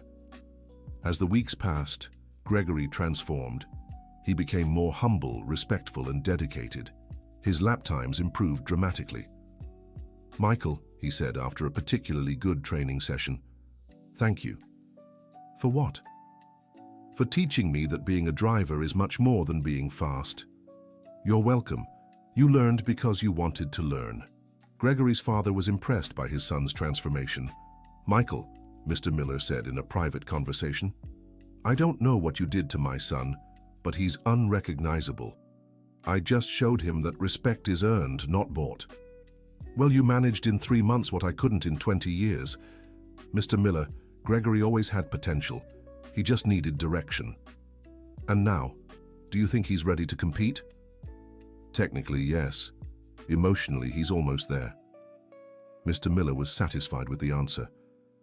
"Michael, may I make an additional proposal?" "What kind of proposal?" I want to sponsor a car for Gregory to debut in the California State Championship, and I want you to be the team principal. Michael felt his heart race. Being team principal would bring him back to the competitive environment of racing. Mr. Miller, it's an opportunity for you to return to the tracks through the front door. I need to think. Of course, but know that I have complete confidence in your work. That night, Michael discussed the proposal with Jack, old Anthony, and Kathy at the workshop. Michael, said Kathy, this could be your big chance to fully return to motorsports. I know, but I'm afraid. Afraid of what? Of not being the same anymore, of failing publicly. Jack approached him. Michael, you've already proven you're still exceptional. Just look at what you've built here. It's true, agreed old Anthony. You've transformed our lives and those of dozens of young people. But competition is different. It's pressure, media, expectations.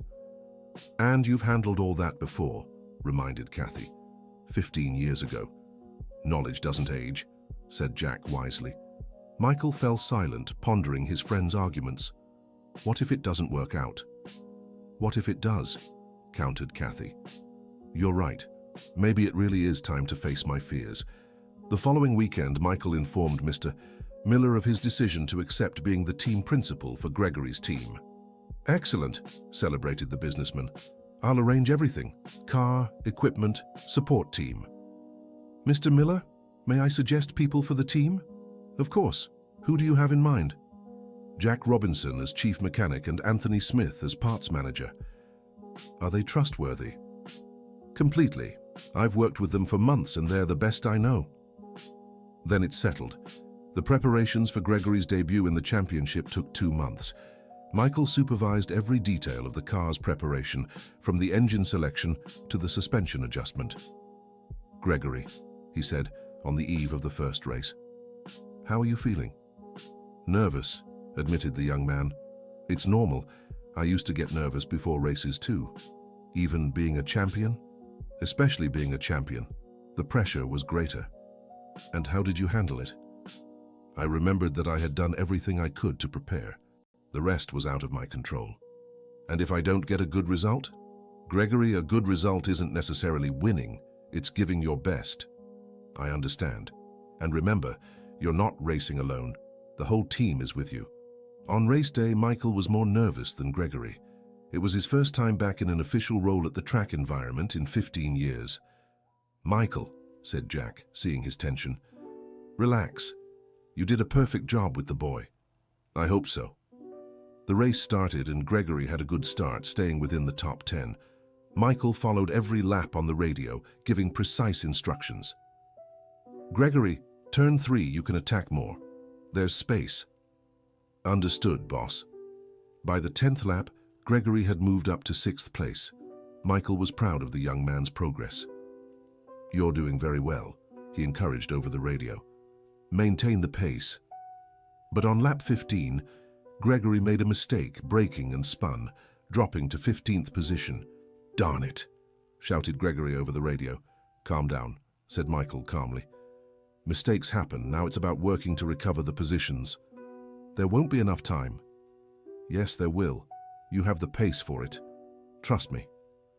Gregory took a deep breath and accelerated again with determination. In the following laps, he passed 1 car per lap, showing all the technique that Michael had taught him. When the final checkered flag was waved, Gregory had finished in 8th place. It wasn't a victory, but it was an excellent result for a rookie. Congratulations, said Michael when Gregory got out of the car. Excellent recovery. Thank you, coach. Without you, I would have given up when I spun out. You were the one with determination. Mr. Miller was thrilled with the result. Michael, that was fantastic. Gregory had never finished a race in 8th place before. He worked hard for it, and so did you. I want to renew the sponsorship for the entire season. I'd be very happy about that. In the months that followed, Gregory's team became one of the most respected in the championship, not for spectacular results, but for their seriousness and professionalism. Gregory achieved his first podium in the 7th race of the season, finishing in 3rd place.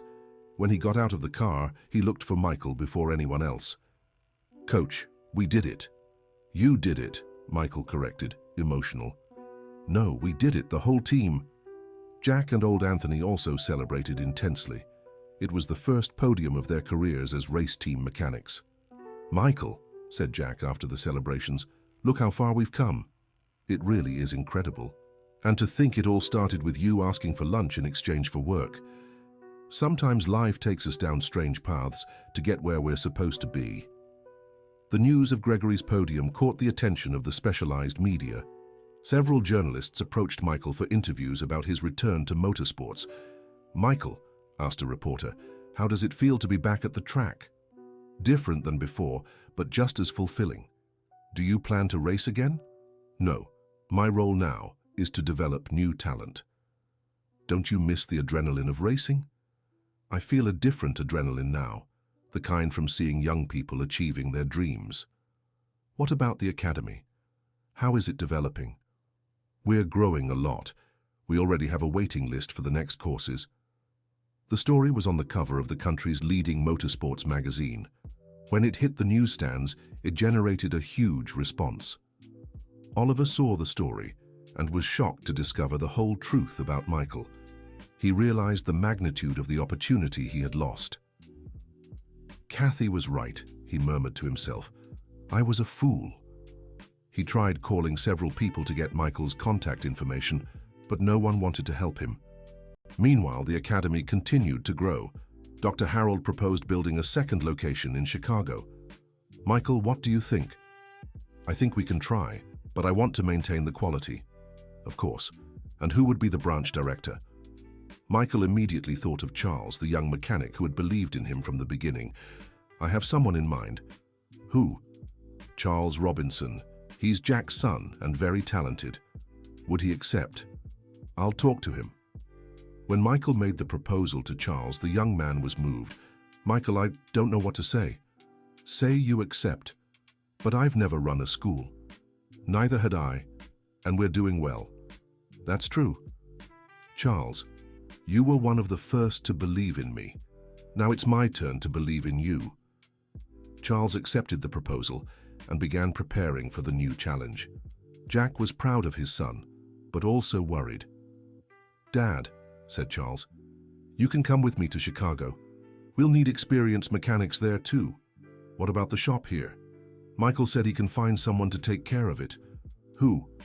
"Old Anthony. He already knows everything here." Old Anthony was honored by the proposal. "Me? Run an entire shop?" "Why not?" said Michael. "You know as much about cars as anyone." "But I'm already 72. "So what? Experience has no age." With the organization of the two academies, everyone's life had completely changed. Michael was no longer the desperate man who begged for work in exchange for food. 1 year after the opening of the first academy, an unexpected invitation arrived.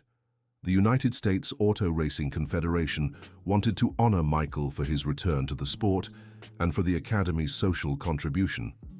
"Dr. Harold," said Michael when he received the news, "I'm not sure I want to accept this honor."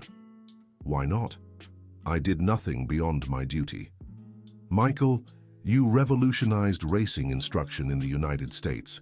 Over 200 young people have already passed through the academy, and several have received scholarships and opportunities they never would have had otherwise," added Kathy.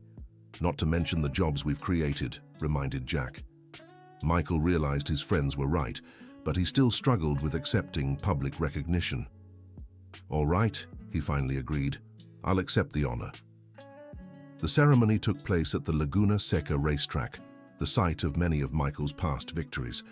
When he stepped onto that track again as the honoree, he felt an indescribable emotion.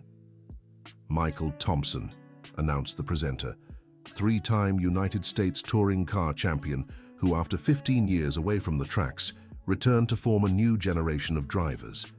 The audience gave a standing ovation. Present were famous drivers, sports officials, and many of his former students. "Friends," said Michael into the microphone, "this honor isn't just mine. It belongs to everyone who believed in second chances." He looked at Jack, old Anthony, Kathy, Charles, and Dr. Harold in the front row. "It belongs to people like Jack Robinson, who gave me work when I needed it most.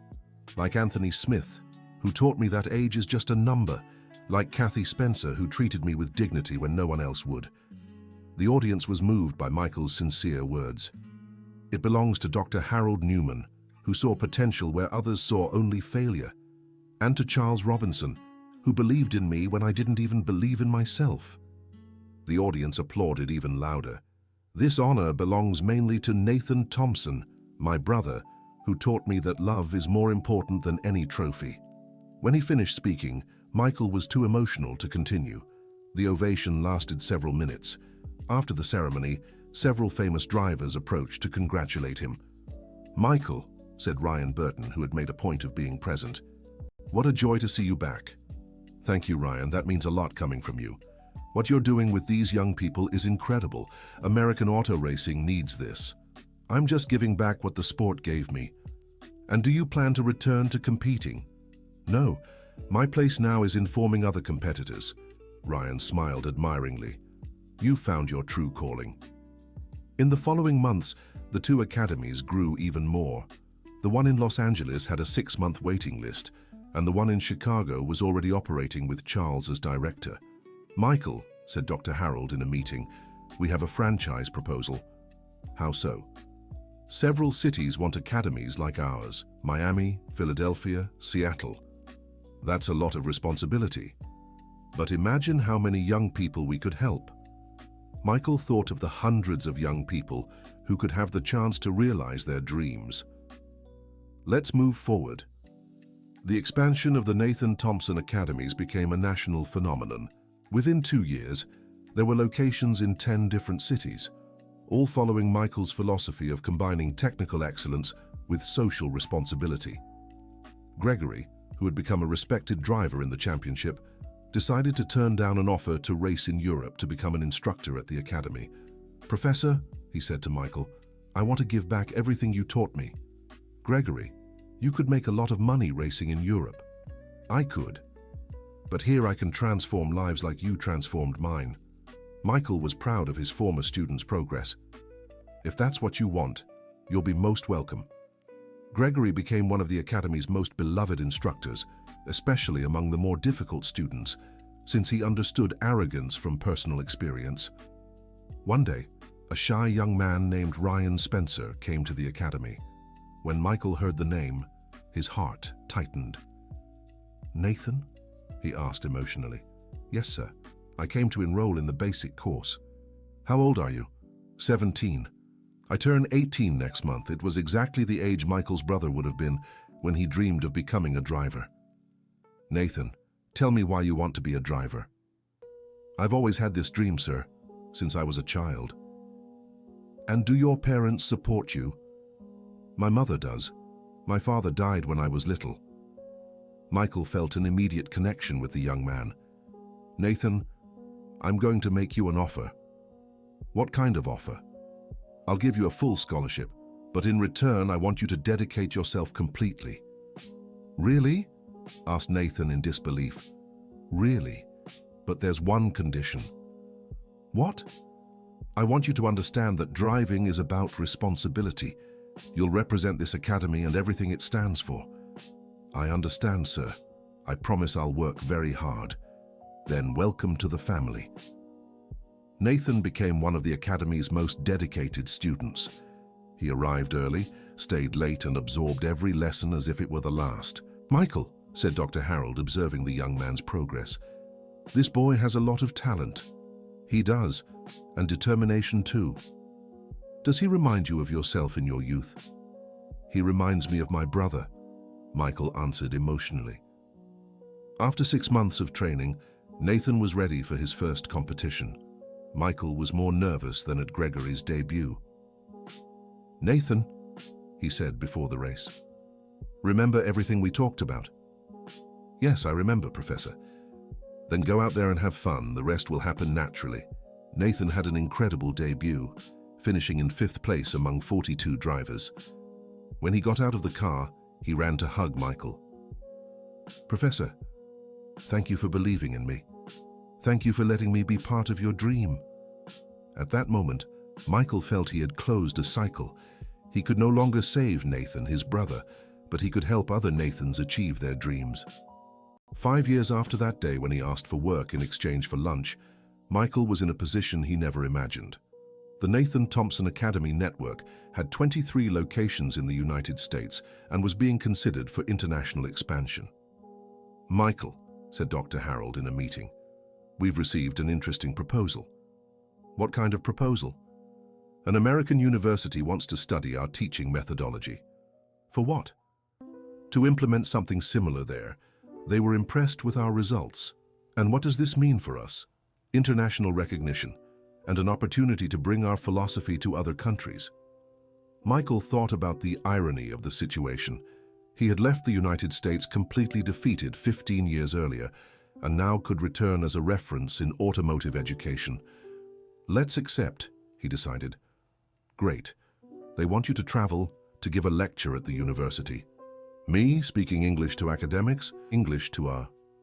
"Michael, you'll be talking about something you know better than anyone, your own experience." The trip to the United States was memorable for Michael. It was the first time he had returned to the country since Nathan's departure.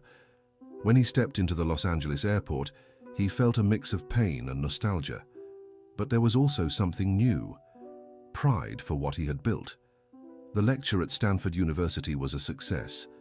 Michael told his complete story publicly for the first time, from the peak of his career to rebuilding through education. "Professor Thompson," a student asked after the presentation, "what would you say to someone who lost everything and wants to start over? That life always offers second chances to those willing to work for them, and if the person no longer believes in themselves, then they need to find people who believe in them until they can believe in themselves again." The audience applauded intensely. Many students identified with the message of overcoming. When Michael returned to the United States, he brought back not just international partnership contracts, but a sense of peace with himself that he hadn't felt in 15 years. "How was the trip?" asked Jack, who had picked him up at the airport. "Liberating." "How so?" "I finally made peace with that country and that time in my life." "That's wonderful, my friend." In the car, on the way to the academy, Michael looked out the window at the streets of Los Angeles and thought about how everything had changed. "Jack, do you remember the day you took me to see your workshop?" "Of course, you were lost." "I wasn't lost. I was in the wrong place. And now I'm exactly where I'm supposed to be." The academy had become more than a business. It was a center for social transformation, where young people from different backgrounds learned not just racing, but important values for life. "Michael," said Kathy in one of the weekly meetings, "an interesting letter arrived." "From whom?" "From the Los Angeles city government. They want to create a rehabilitation program through motorsports." "How so?" "At-risk youth would learn mechanics and racing as a way to stay away from crime." Michael was excited by the idea. "It's perfect. When can we start?" "They want to schedule a meeting for next week." The social program was implemented with great success. Dozens of young people who were in vulnerable situations found an alternative path for their lives at the academy. "Professor Michael," said Tyler, one of the young people in the program, "before coming here, I had no prospects. And now I know I can be a mechanic or even a driver if I work hard enough." "Of course you can. It only depends on you." "Do you really believe I can make it?" "Tyler, when I arrived here, I was asking for food in exchange for work. Look where I am now." "That's true. If I could start over at 50, you can achieve anything at 18. Tyler left that conversation transformed. In the following months, he became one of the best students in the program. The transformation story of the Nathan Thompson Academy reached the national media. A documentary was produced about Michael's journey and the social impact of the school. "Michael," said the documentary director, "your story is too inspiring to stay only in the motorsports world. I don't know if I want all that exposure, but your story could inspire millions of people going through hard times. If it can help others, then I agree to participate." The documentary Second Laps aired on national television and became one of the most watched of the year. The response was enormous, and Michael received thousands of messages from people who identified with his journey. One message touched him especially. It was from a 67-year-old woman named Helen. Professor Michael, I watched your documentary and cried from beginning to end. I lost my husband 3 years ago and thought my life was over. Your story showed me that it's always possible to start over. Thank you for existing.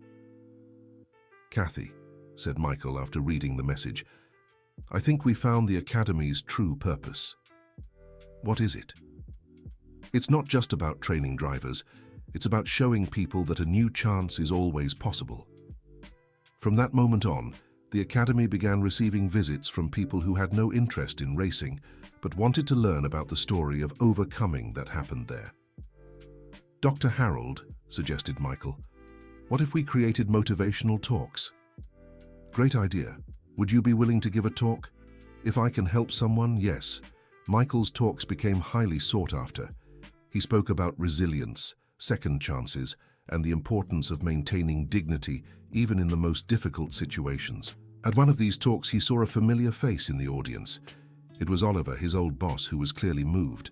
After the presentation, Oliver approached him, embarrassed. Michael, can I talk to you? Of course. I wanted to apologize. For what? For everything.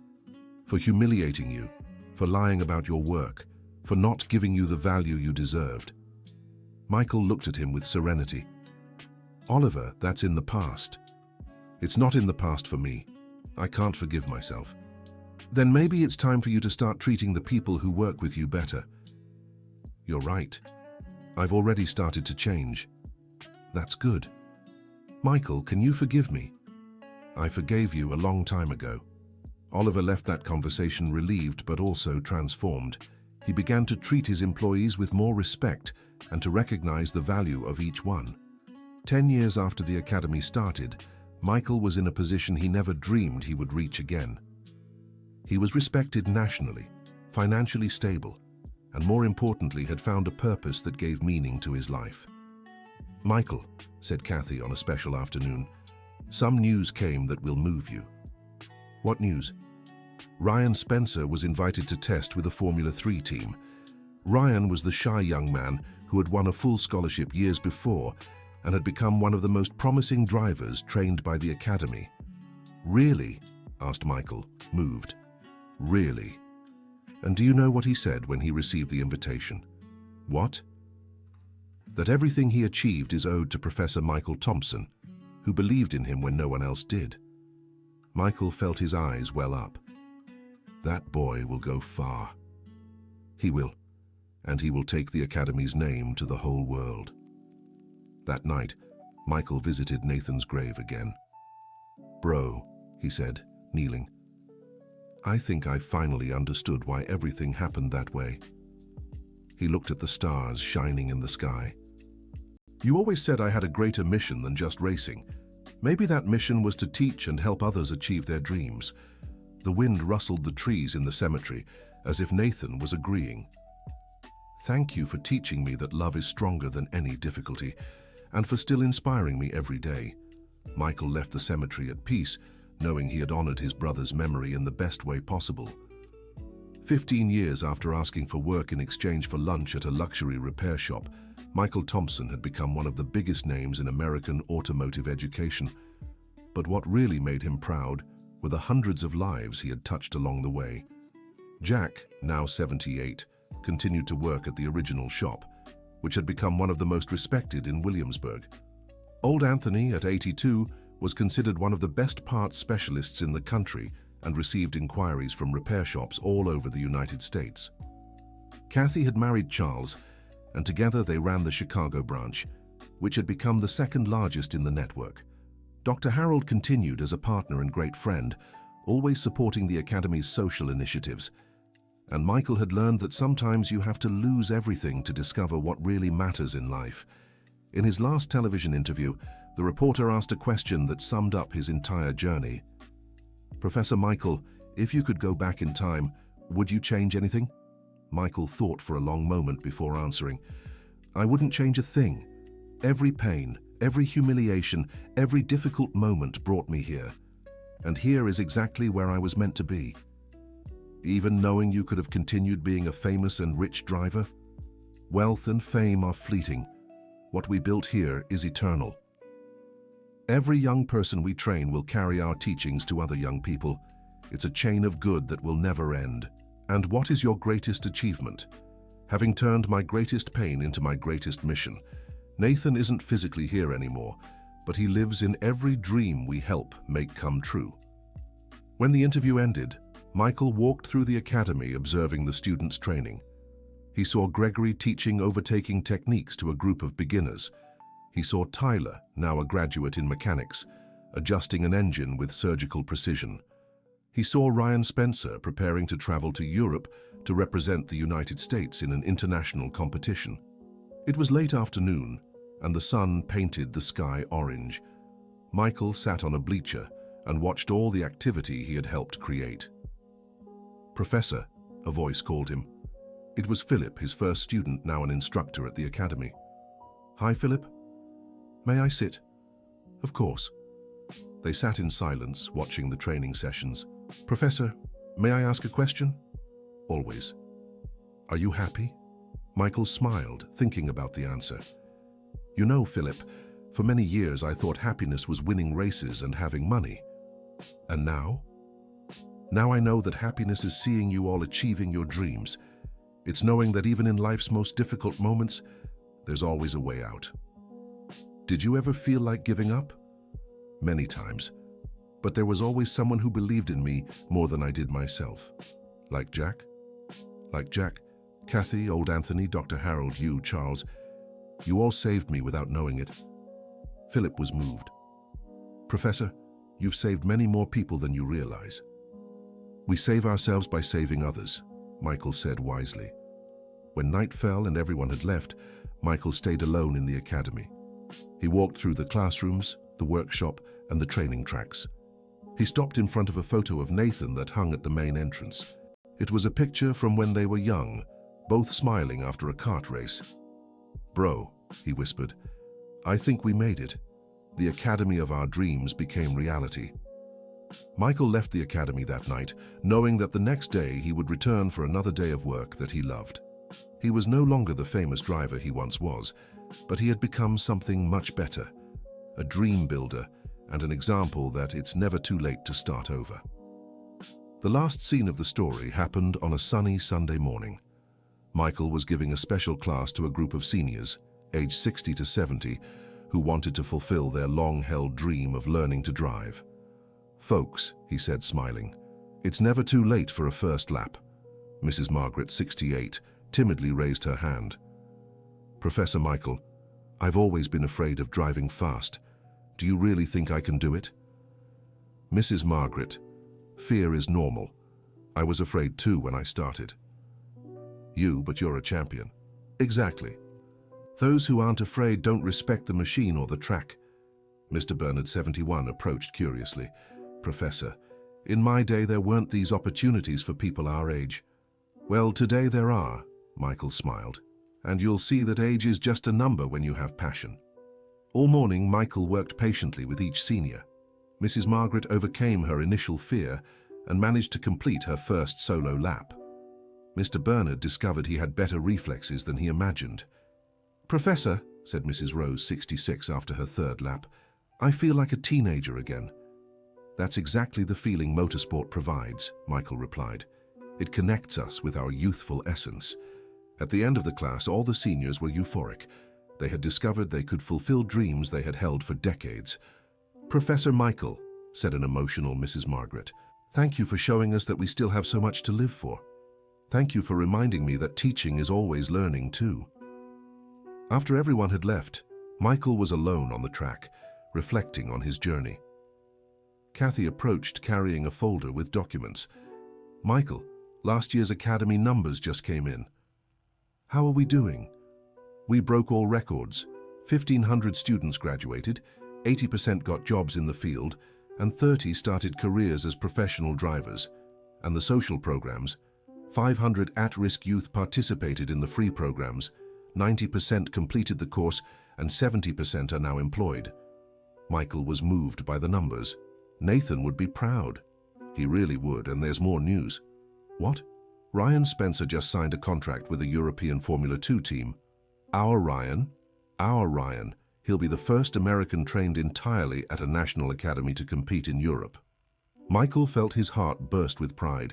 Seeing that shy young man who had arrived at 17 now conquering the world was the fulfillment of a dream he didn't even know he had. When does he leave? Next month. But he wants to have a special farewell here at the academy. Of course. Let's organize something unforgettable. Ryan Spencer's farewell party brought together the entire academy family.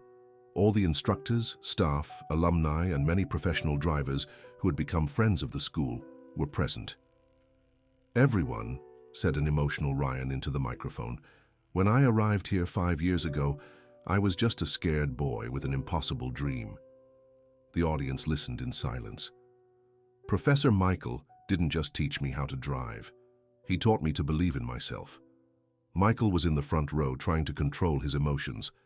Everything I am today I owe to this academy and all the people who are part of it. Ryan looked directly at Michael. Professor, thank you for giving me a family when I needed it most.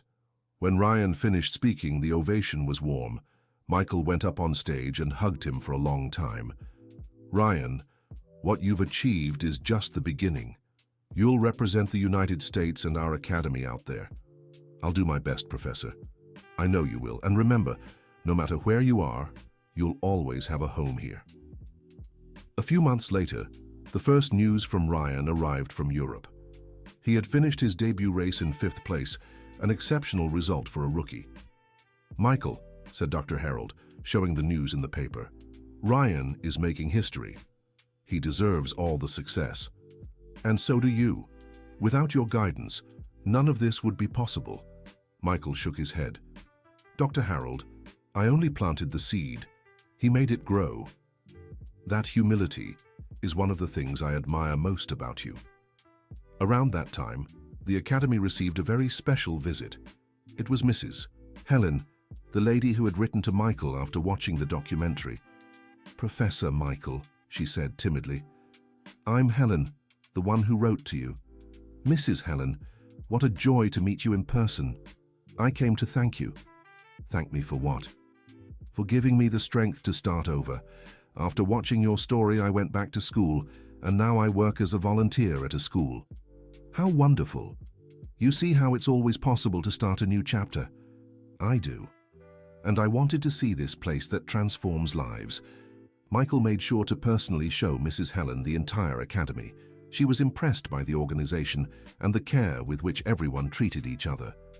Professor Michael, she said at the end of the visit, may I ask a personal question? Of course. Have you ever thought about writing a book telling your story? I never thought about that. You should. Your journey could inspire millions of people. The idea stuck in Michael's head. That night he talked about it with Jack. Jack, do you think my story is worth a book? Michael, your story is worth 10 books, laughed his friend. Why do you ask? Mrs. Helen suggested I should write.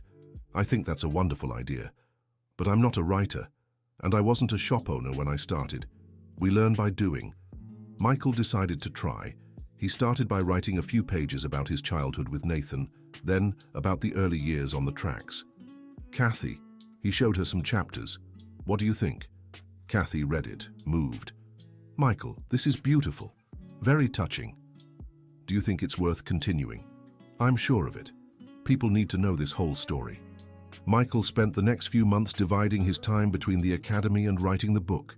It was a painful process to revisit certain memories, but also liberating.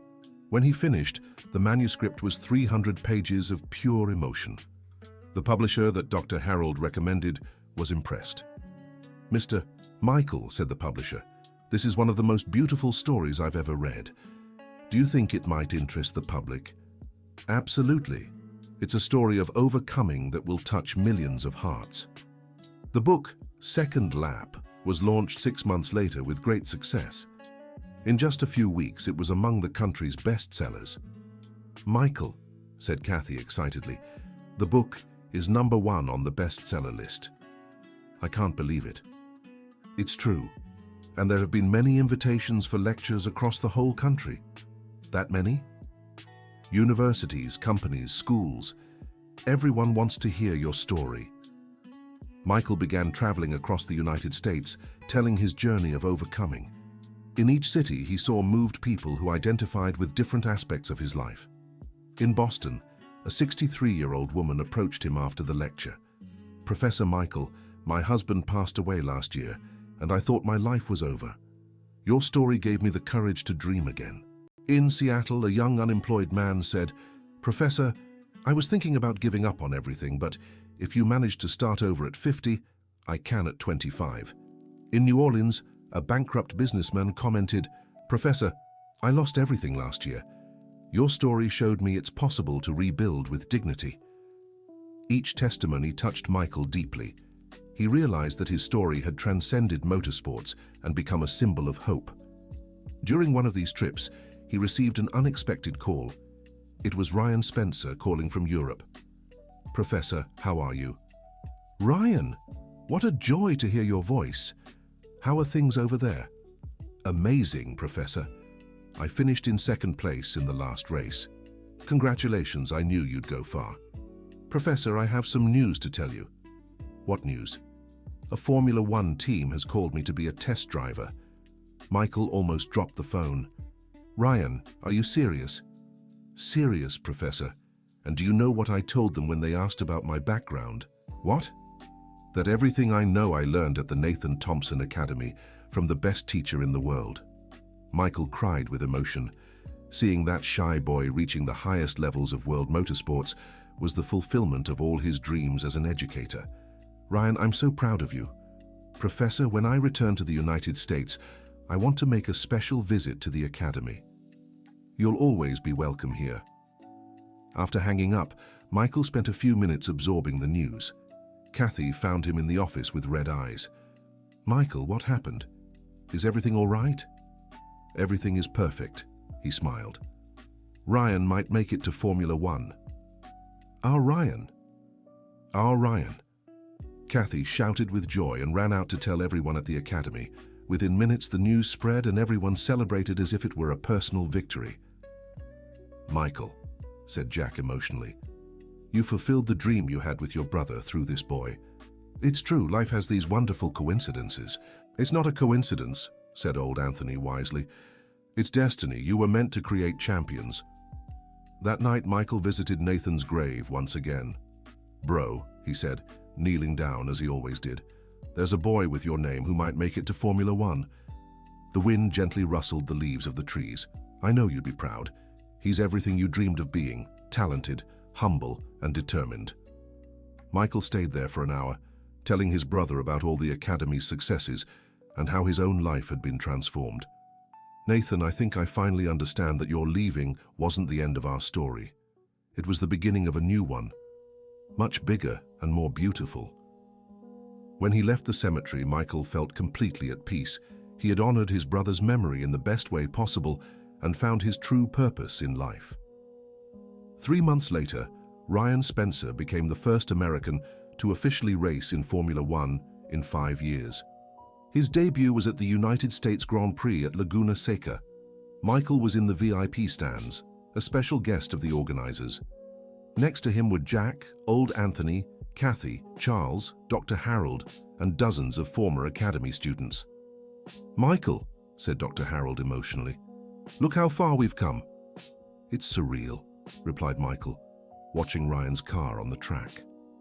When Ryan passed for the first time in front of the stands where they were, he discreetly waved to Michael. It was a simple gesture, but full of meaning.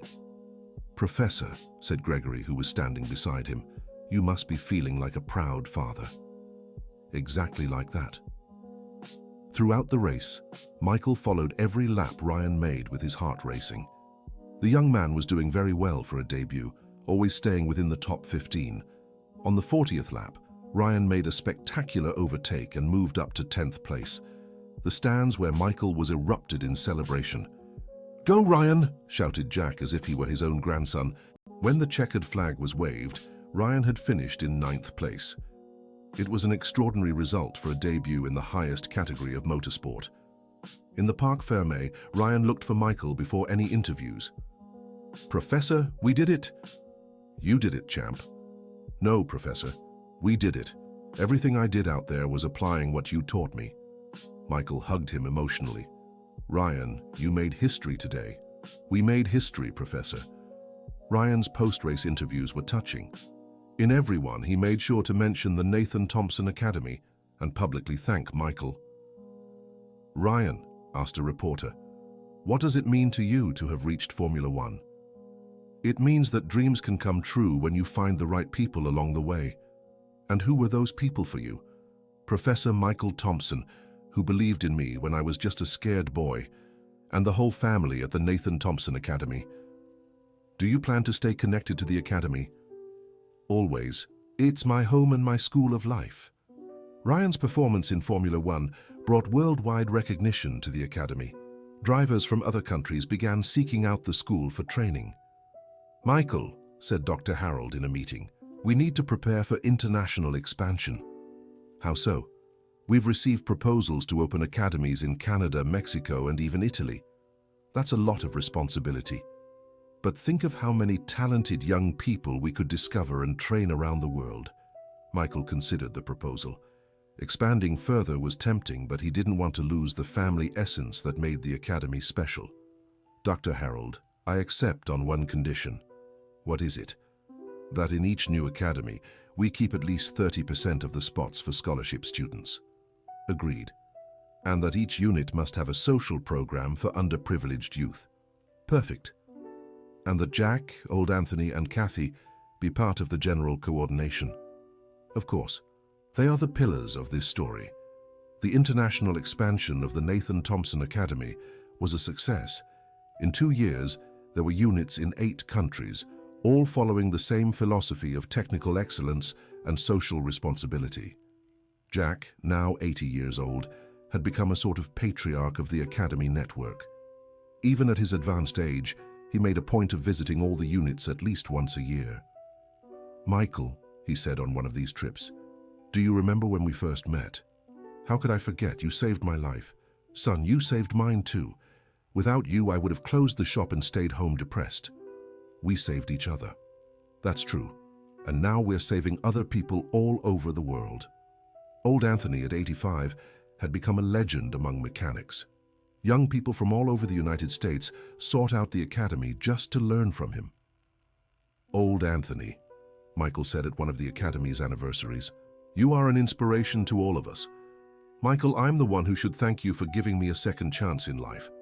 You gave yourself that chance. I just opened the door. And what a good door you opened, my boy. Kathy had become the executive director of the entire Academy network.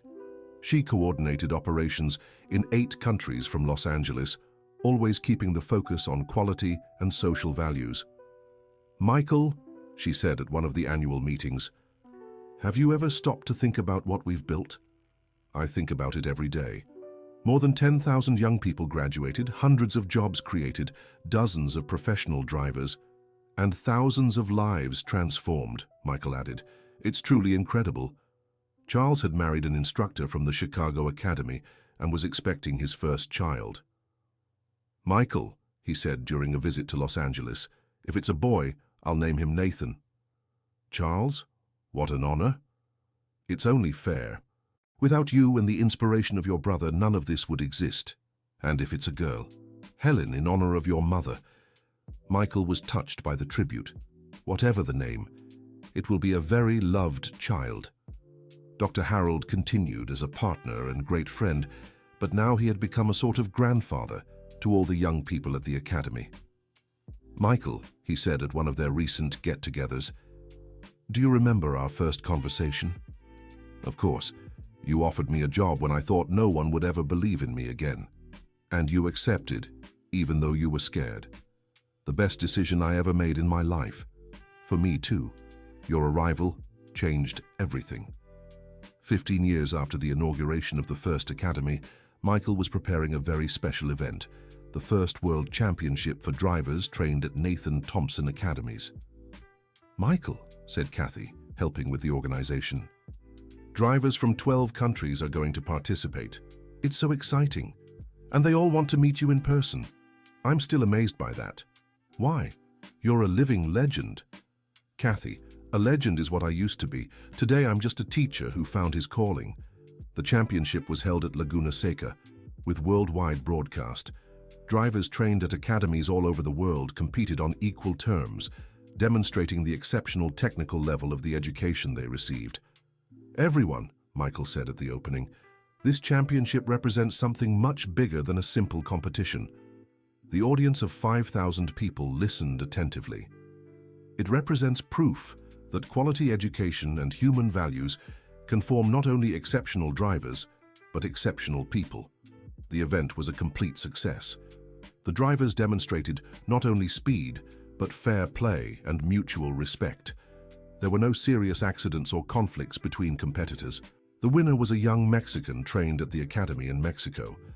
When he received the trophy, he made a point of thanking Michael publicly. "Professor Thompson," he said in Portuguese, which he had learned especially for that moment, "thank you for creating a place where dreams come true." Michael was too emotional to respond properly. The championship had worldwide repercussions. Journalists from various countries wrote about the revolutionary methodology of the Nathan Thompson Academies. A man who asked for food in exchange for work created the greatest educational revolution in world motorsports, wrote a French newspaper. Michael Thompson proved that second chances can yield extraordinary results, published an American magazine. The Nathan Thompson Academy is more than a racing school. It's a school of life, declared a German channel. Michael read these articles with mixed feelings. He was happy about the recognition, but his greatest satisfaction remained seeing his students progress. 2 years after the World Championship, news arrived that deeply moved Michael. Ryan Spencer had won his first Formula One race. "Michael!" shouted Kathy, entering the office. "Nathan won. He won." "Won what?" "The race in Hungary. Ryan Spencer won." Michael needed to sit down. A former student of the academy had reached the pinnacle of world motorsports. "Are you sure?" "Absolutely. It's on television right now." They ran to the room where there was a television. Ryan was on the top step of the podium, receiving the winner's trophy. When called for an interview, his first words were in Portuguese.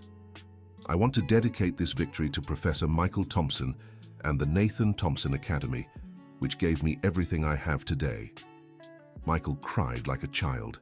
Seeing that shy boy on top of the world was the fulfillment of a dream he didn't even know he had. The Academy's phone didn't stop ringing. Journalists from all over the world wanted to interview the man who had trained the newest Formula One winner. "Professor Michael," asked an English reporter, "how do you feel knowing you trained a world champion?" "I feel fulfilled, but Ryan achieved this with his own talent and dedication. But without your guidance, there would have been another teacher. Talent like his always finds a way. You are very modest." "It's not modesty, it's reality. I merely opened doors. He was the one who had the courage to walk through them." Ryan's victory in Formula One elevated the Academy's prestige to a level never imagined. Young people from all over the world wanted to study there, and major companies competed for partnerships. "Michael," said Dr. Harold in a meeting, "a multi-million-dollar proposal has arrived." "From whom?"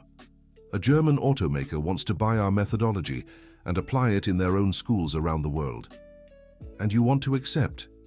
"It depends on you." Michael thought carefully. "Dr. Harold, our methodology isn't just technical, it's based on human values. How can we guarantee they will maintain that?" "That is an excellent question. And besides, if we sell, we lose control over how our principles will be applied." "You are right, let's refuse." "I prefer to grow slowly but keeping our essence." Dr. Harold agreed completely. On the day of the Academy's 20th anniversary, a special party was organized. More than 1,000 former students were present, coming from different parts of the world. Ryan Spencer made a point of being there, even though he had to leave a training session in Europe. "Professor Michael," he said into the microphone, 20 years ago, a humble man created a school with a simple dream, to create drivers of character." The audience listened, moved. "Today, this school is a world reference, not just for its technical quality, but for the human values it teaches." Michael was in the front row, surrounded by Jack, Old Anthony, Kathy, Charles, and Dr. Harold. "Professor Michael," Ryan continued, "you didn't just teach me how to drive, You taught me how to be a better person." "And all of us," shouted someone from the audience. "That's why," said Ryan, taking something out of his pocket. "On behalf of all the former students, we want to give you this gift." It was a golden plaque with the inscription, "To Michael Thompson, the teacher who turns dreams into reality." Michael stepped onto the stage, too emotional to speak. When he finally composed himself, he looked at all those people who had passed through his life. "Friends," he began with a choked voice, "when I asked for work in exchange for lunch at that workshop 20 years ago, I never imagined I would reach this moment." The audience fell completely silent. "I learned that life knocks us down to teach us to rise stronger. That humiliation can be the first step toward humility, and that when we lose everything, we discover what truly matters." "What matters, teacher?" someone shouted. "The people we love and who love us, the dreams we help come true, the good we leave in the world." The applause was warm and prolonged. "I dedicate everything we've achieved to the memory of my brother Nathan and to all of you who turned my pain into purpose." After the celebration, Michael walked alone through the empty academy. He visited every room, every workshop, every track. 20 years of history were etched there. He stopped in front of Nathan's photo that still hung at the main entrance. It was the same image from when they opened the school. "Bro," he whispered, "I think we've fulfilled our mission." Suddenly, he heard footsteps behind him. It was Jack, who had also stayed behind to tidy up a few things. "Michael, can I ask you a question?" "Always." "If you could send a message to that man who asked for work in exchange for food 20 years ago, what would you say?" Michael thought carefully about his answer. "I would tell him not to give up, that the bad things pass but the lessons remain, and that sometimes you have to hit rock bottom to discover the strength you have." "Anything else?" "I would say he would find a family bigger and more beautiful than he ever imagined." Jack smiled emotionally. "And you really did." "I did. All of you are my chosen family." They stayed silent for a few minutes, absorbing the moment. "Jack, do you regret anything from these 20 years?" "Not a thing." "And you?" "Me neither. Every difficulty was worth it. You know what amazes me the most? What? How you kept your humility even with all the success.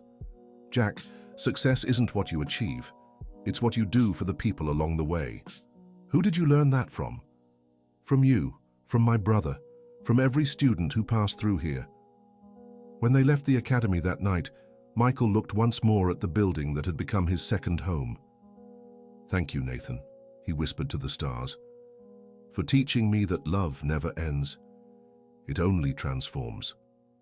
On the last weekend of that year, Michael organized a special gathering with all the friends who had been part of his journey. "Everyone," he said at Jack's house, where it had all begun, "I want to thank all of you." Present were Jack, Mrs. Helen, old Anthony, Kathy, Charles, Dr. Harold, Gregory, Philip, and many other former students who had become family. "Michael," said Mrs. Helen, now 85 years old, "you don't have to thank us for anything. You're the one who gave us purpose." "Mrs. Helen is right," agreed old Anthony. "You transformed our lives." "No," said Michael firmly. "You transformed mine. I was a lost man, and you found me." "We found each other," said Kathy wisely. "That's true," smiled Michael. Dr. Harold raised a toast. "To the family we choose, and to the dreams we achieve together. And to the people who have left us but remain alive in everything we do," added Michael, thinking of Nathan. Everyone toasted emotionally. That night, Michael returned to his simple but comfortable apartment near the academy. He had bought a small place, enough for his needs. Luxury was never a priority for him again. He sat on the balcony, looking at the city lights. He thought about everything he had lived through over the past 20 years. The fall, the humiliation, the despair, but also the rebuilding, the love of the chosen family, and the fulfillment of helping others. His phone rang. It was Ryan Spencer calling from Monaco. "Professor, how are you?" "Very well, champion, and you?" "Great. Professor, I have some news to share." "Tell me." I've decided to create a foundation to help underprivileged youth get into motorsports. What a beautiful idea, Nathan. And I want it to be in partnership with the Academy. Would you agree to be the technical coordinator? Michael was moved by the proposal. Of course I would. Perfect. I'm going to allocate 10% of all my earnings to the foundation. Nathan, you don't have to do that. Yes, I do, Professor. It's my way of giving back for everything I've received. After hanging up, Michael reflected on how generosity was contagious. Nathan had learned the importance of helping others and now wanted to do his part. The following year, the Ryan Spencer Foundation was inaugurated with an emotional ceremony. The young driver had kept his promise and allocated a significant amount for scholarships. Nathan, said Michael at the opening, your brother would be proud to see your name being used to help other young people. Professor, it was you who taught me that receiving without giving back is selfish. And you learned that lesson very well. The foundation allowed hundreds of underprivileged youth to have free access not only to the Academy's courses, but also to equipment, uniforms, and meals during their studies. Michael personally oversaw each scholarship recipient, just as he had done with Nathan years before. Professor, said Melissa Foster, one of the first recipients, how can I thank you for this opportunity? By making the most of every second and remembering that other people believed in you. I will do that. And when it's your turn to help someone do it, I promise. The following years brought even more recognition and achievements. The Nathan Thompson Academy had become synonymous with excellence and social responsibility worldwide. Michael, now 68 years old, remained active but had begun sharing more responsibilities with his successors. Michael, said Dr. Harold one afternoon, the time has come for us to think about succession. What do you mean? You're not going to work forever. We need to ensure our philosophy continues when you decide to retire. I haven't thought about that yet. You should think about it, not out of obligation, but out of responsibility for everything we've built. Michael considered his friend's words. It really was important to ensure the Academy remained true to its original principles. Who do you suggest as a successor? Ryan Spencer. He knows our history, has worldwide credibility, and shares the same values. That's an excellent idea. I'll talk to him. Nathan immediately accepted the proposal to become General Director of the Academies when Michael decided to step down. Professor, he said on a video call, it would be an honor to continue your work. Nathan, it's not my work, it's our work. You're right, and I'll do everything to keep the essence you created alive. I know you will. You learned not just driving techniques, but the values that make all of this special. At 70 years old, Michael decided it was time to step back from the Academy's daily activities. It wasn't a full retirement, but a gradual transition. Michael, said Jack, now 85 years old, how do you feel about leaving the leadership? At peace, I know it's in good hands. And what do you plan to do? I want to travel through the interior of the United States, looking for forgotten young talents. There are many Nathans out there waiting for an opportunity. What a beautiful idea. It's my way of staying active without overburdening myself. The transition ceremony was emotional. Ryan Spencer officially assumed the general directorship, promising to maintain all the Academy's values and traditions. Professor Michael, he said in his inauguration speech, you may step away from the wheel, but never from our story. I don't intend to step away. I just want to give you space to shine. You will always be our master teacher. In the following years, Michael traveled across the United States discovering talents in small towns. He created a traveling program that brought basic motorsport knowledge to places where it had never reached before. Professor, said a young man from a small town in rural Colorado, do you think someone like me could become a driver? It depends on your effort, not your background. But I don't have money to study. True talent always finds a way. And if it doesn't, we create one. Michael discovered dozens of promising young people in rural areas and secured scholarships for all of them to study at the academies. Some became exceptional mechanics, others became standout drivers. At 75, Michael finally decided to stop traveling and dedicate himself only to writing. His second book, Creating Champions, became a worldwide reference in sports education. Michael, said Kathy, who who was now a grandmother and still worked as an academy consultant. Are you satisfied with everything you've built? More than satisfied. Fulfilled. And don't you miss the adrenaline of the tracks? I feel a different adrenaline now. The one from seeing young people achieving dreams they didn't even know they had. It's a beautiful feeling. It's the best feeling in the world. Jack had passed away at 88, surrounded by the love of the family he had chosen. Michael spoke at his funeral, remembering how that simple man had changed his life. Jack Robinson, he said emotionally. He was much more than a boss or a friend. He was a chosen father, an example of kindness and generosity. Old Anthony remained active at 90, now as an honorary consultant for the academies. He was a living legend among the mechanics. Dr. Harold, at 82, had officially retired, but visited the academy almost every day. "Michael," he said one afternoon, "do you remember our first conversation about creating the school?" "How could I forget?" "You were afraid it wouldn't work out." "I really was. And look what it became. It became something much bigger than we dreamed. And all because you had the courage to accept returning to the tracks. And you had the courage to bet on someone who seemed finished. You didn't seem finished. You were just waiting for the right time to start over." At 78, Michael received the most special invitation of his life. The United States government wanted to give him the Cultural Merit Medal for his services to education and social development through motorsport. "Michael," said the minister at the ceremony, "you revolutionized not only driving instruction, but the way we see second chances in life." "Minister, I only did what anyone would do. I tried to turn pain into purpose. And you succeeded brilliantly." The ceremony was broadcast nationally.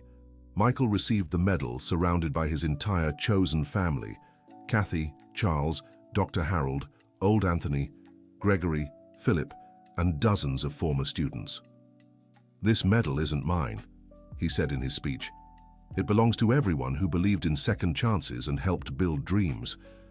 At the end of the ceremony, a young journalist approached. "Professor Michael, what is your greatest advice for someone going through difficulties?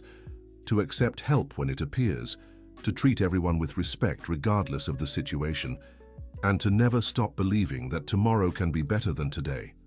And for those who want to help someone in difficulty, to do it without expecting anything in return, to treat the person with dignity, and to remember that today you may be doing well, but tomorrow you might need the same help." At 80, Michael was in a wheelchair due to a fall, but he continued to visit the academy regularly. His mind remained sharp and his passion for teaching intact.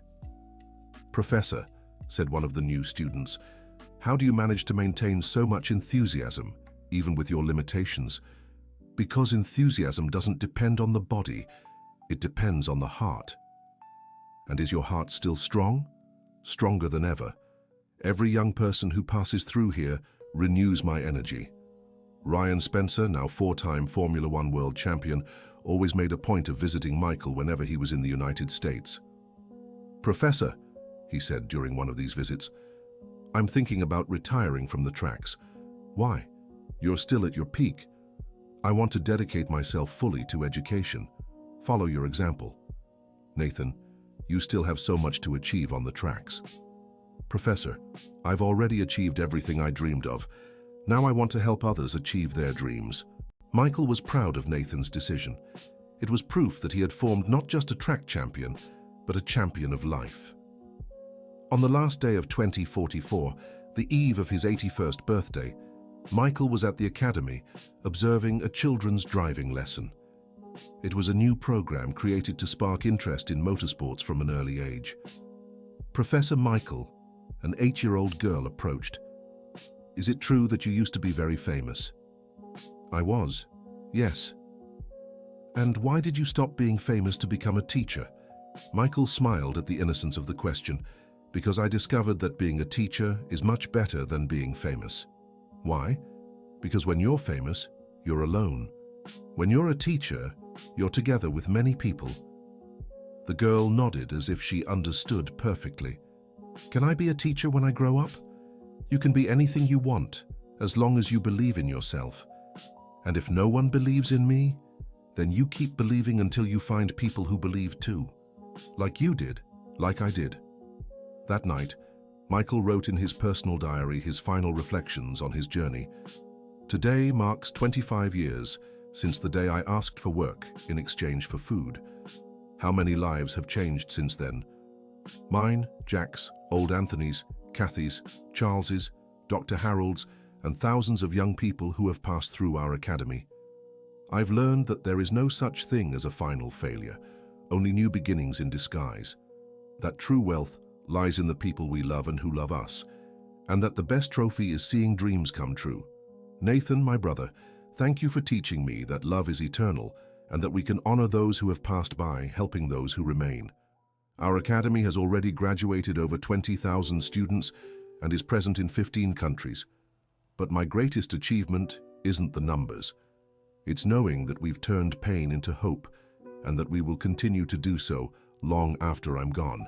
Life is a track full of curves. Some are smooth, others are tight and dangerous. But the secret is to maintain control, accelerate at the right time, and never give up on reaching the finish line. Today I know we've arrived, and that the race was worth every tear, every difficulty, every moment of doubt. Thank you, life, for giving me a second lap. End of story. Now tell us what you thought of this story of overcoming adversity and where you're watching from. If you have any similar experience or know someone who has gone through similar difficulties, share it in the comments. Do you believe Michael made the right decisions? We would love to read your honest opinion. Thank you so much for your company. Don't forget to leave your like and, most importantly, subscribe to the channel so you don't miss other moving stories.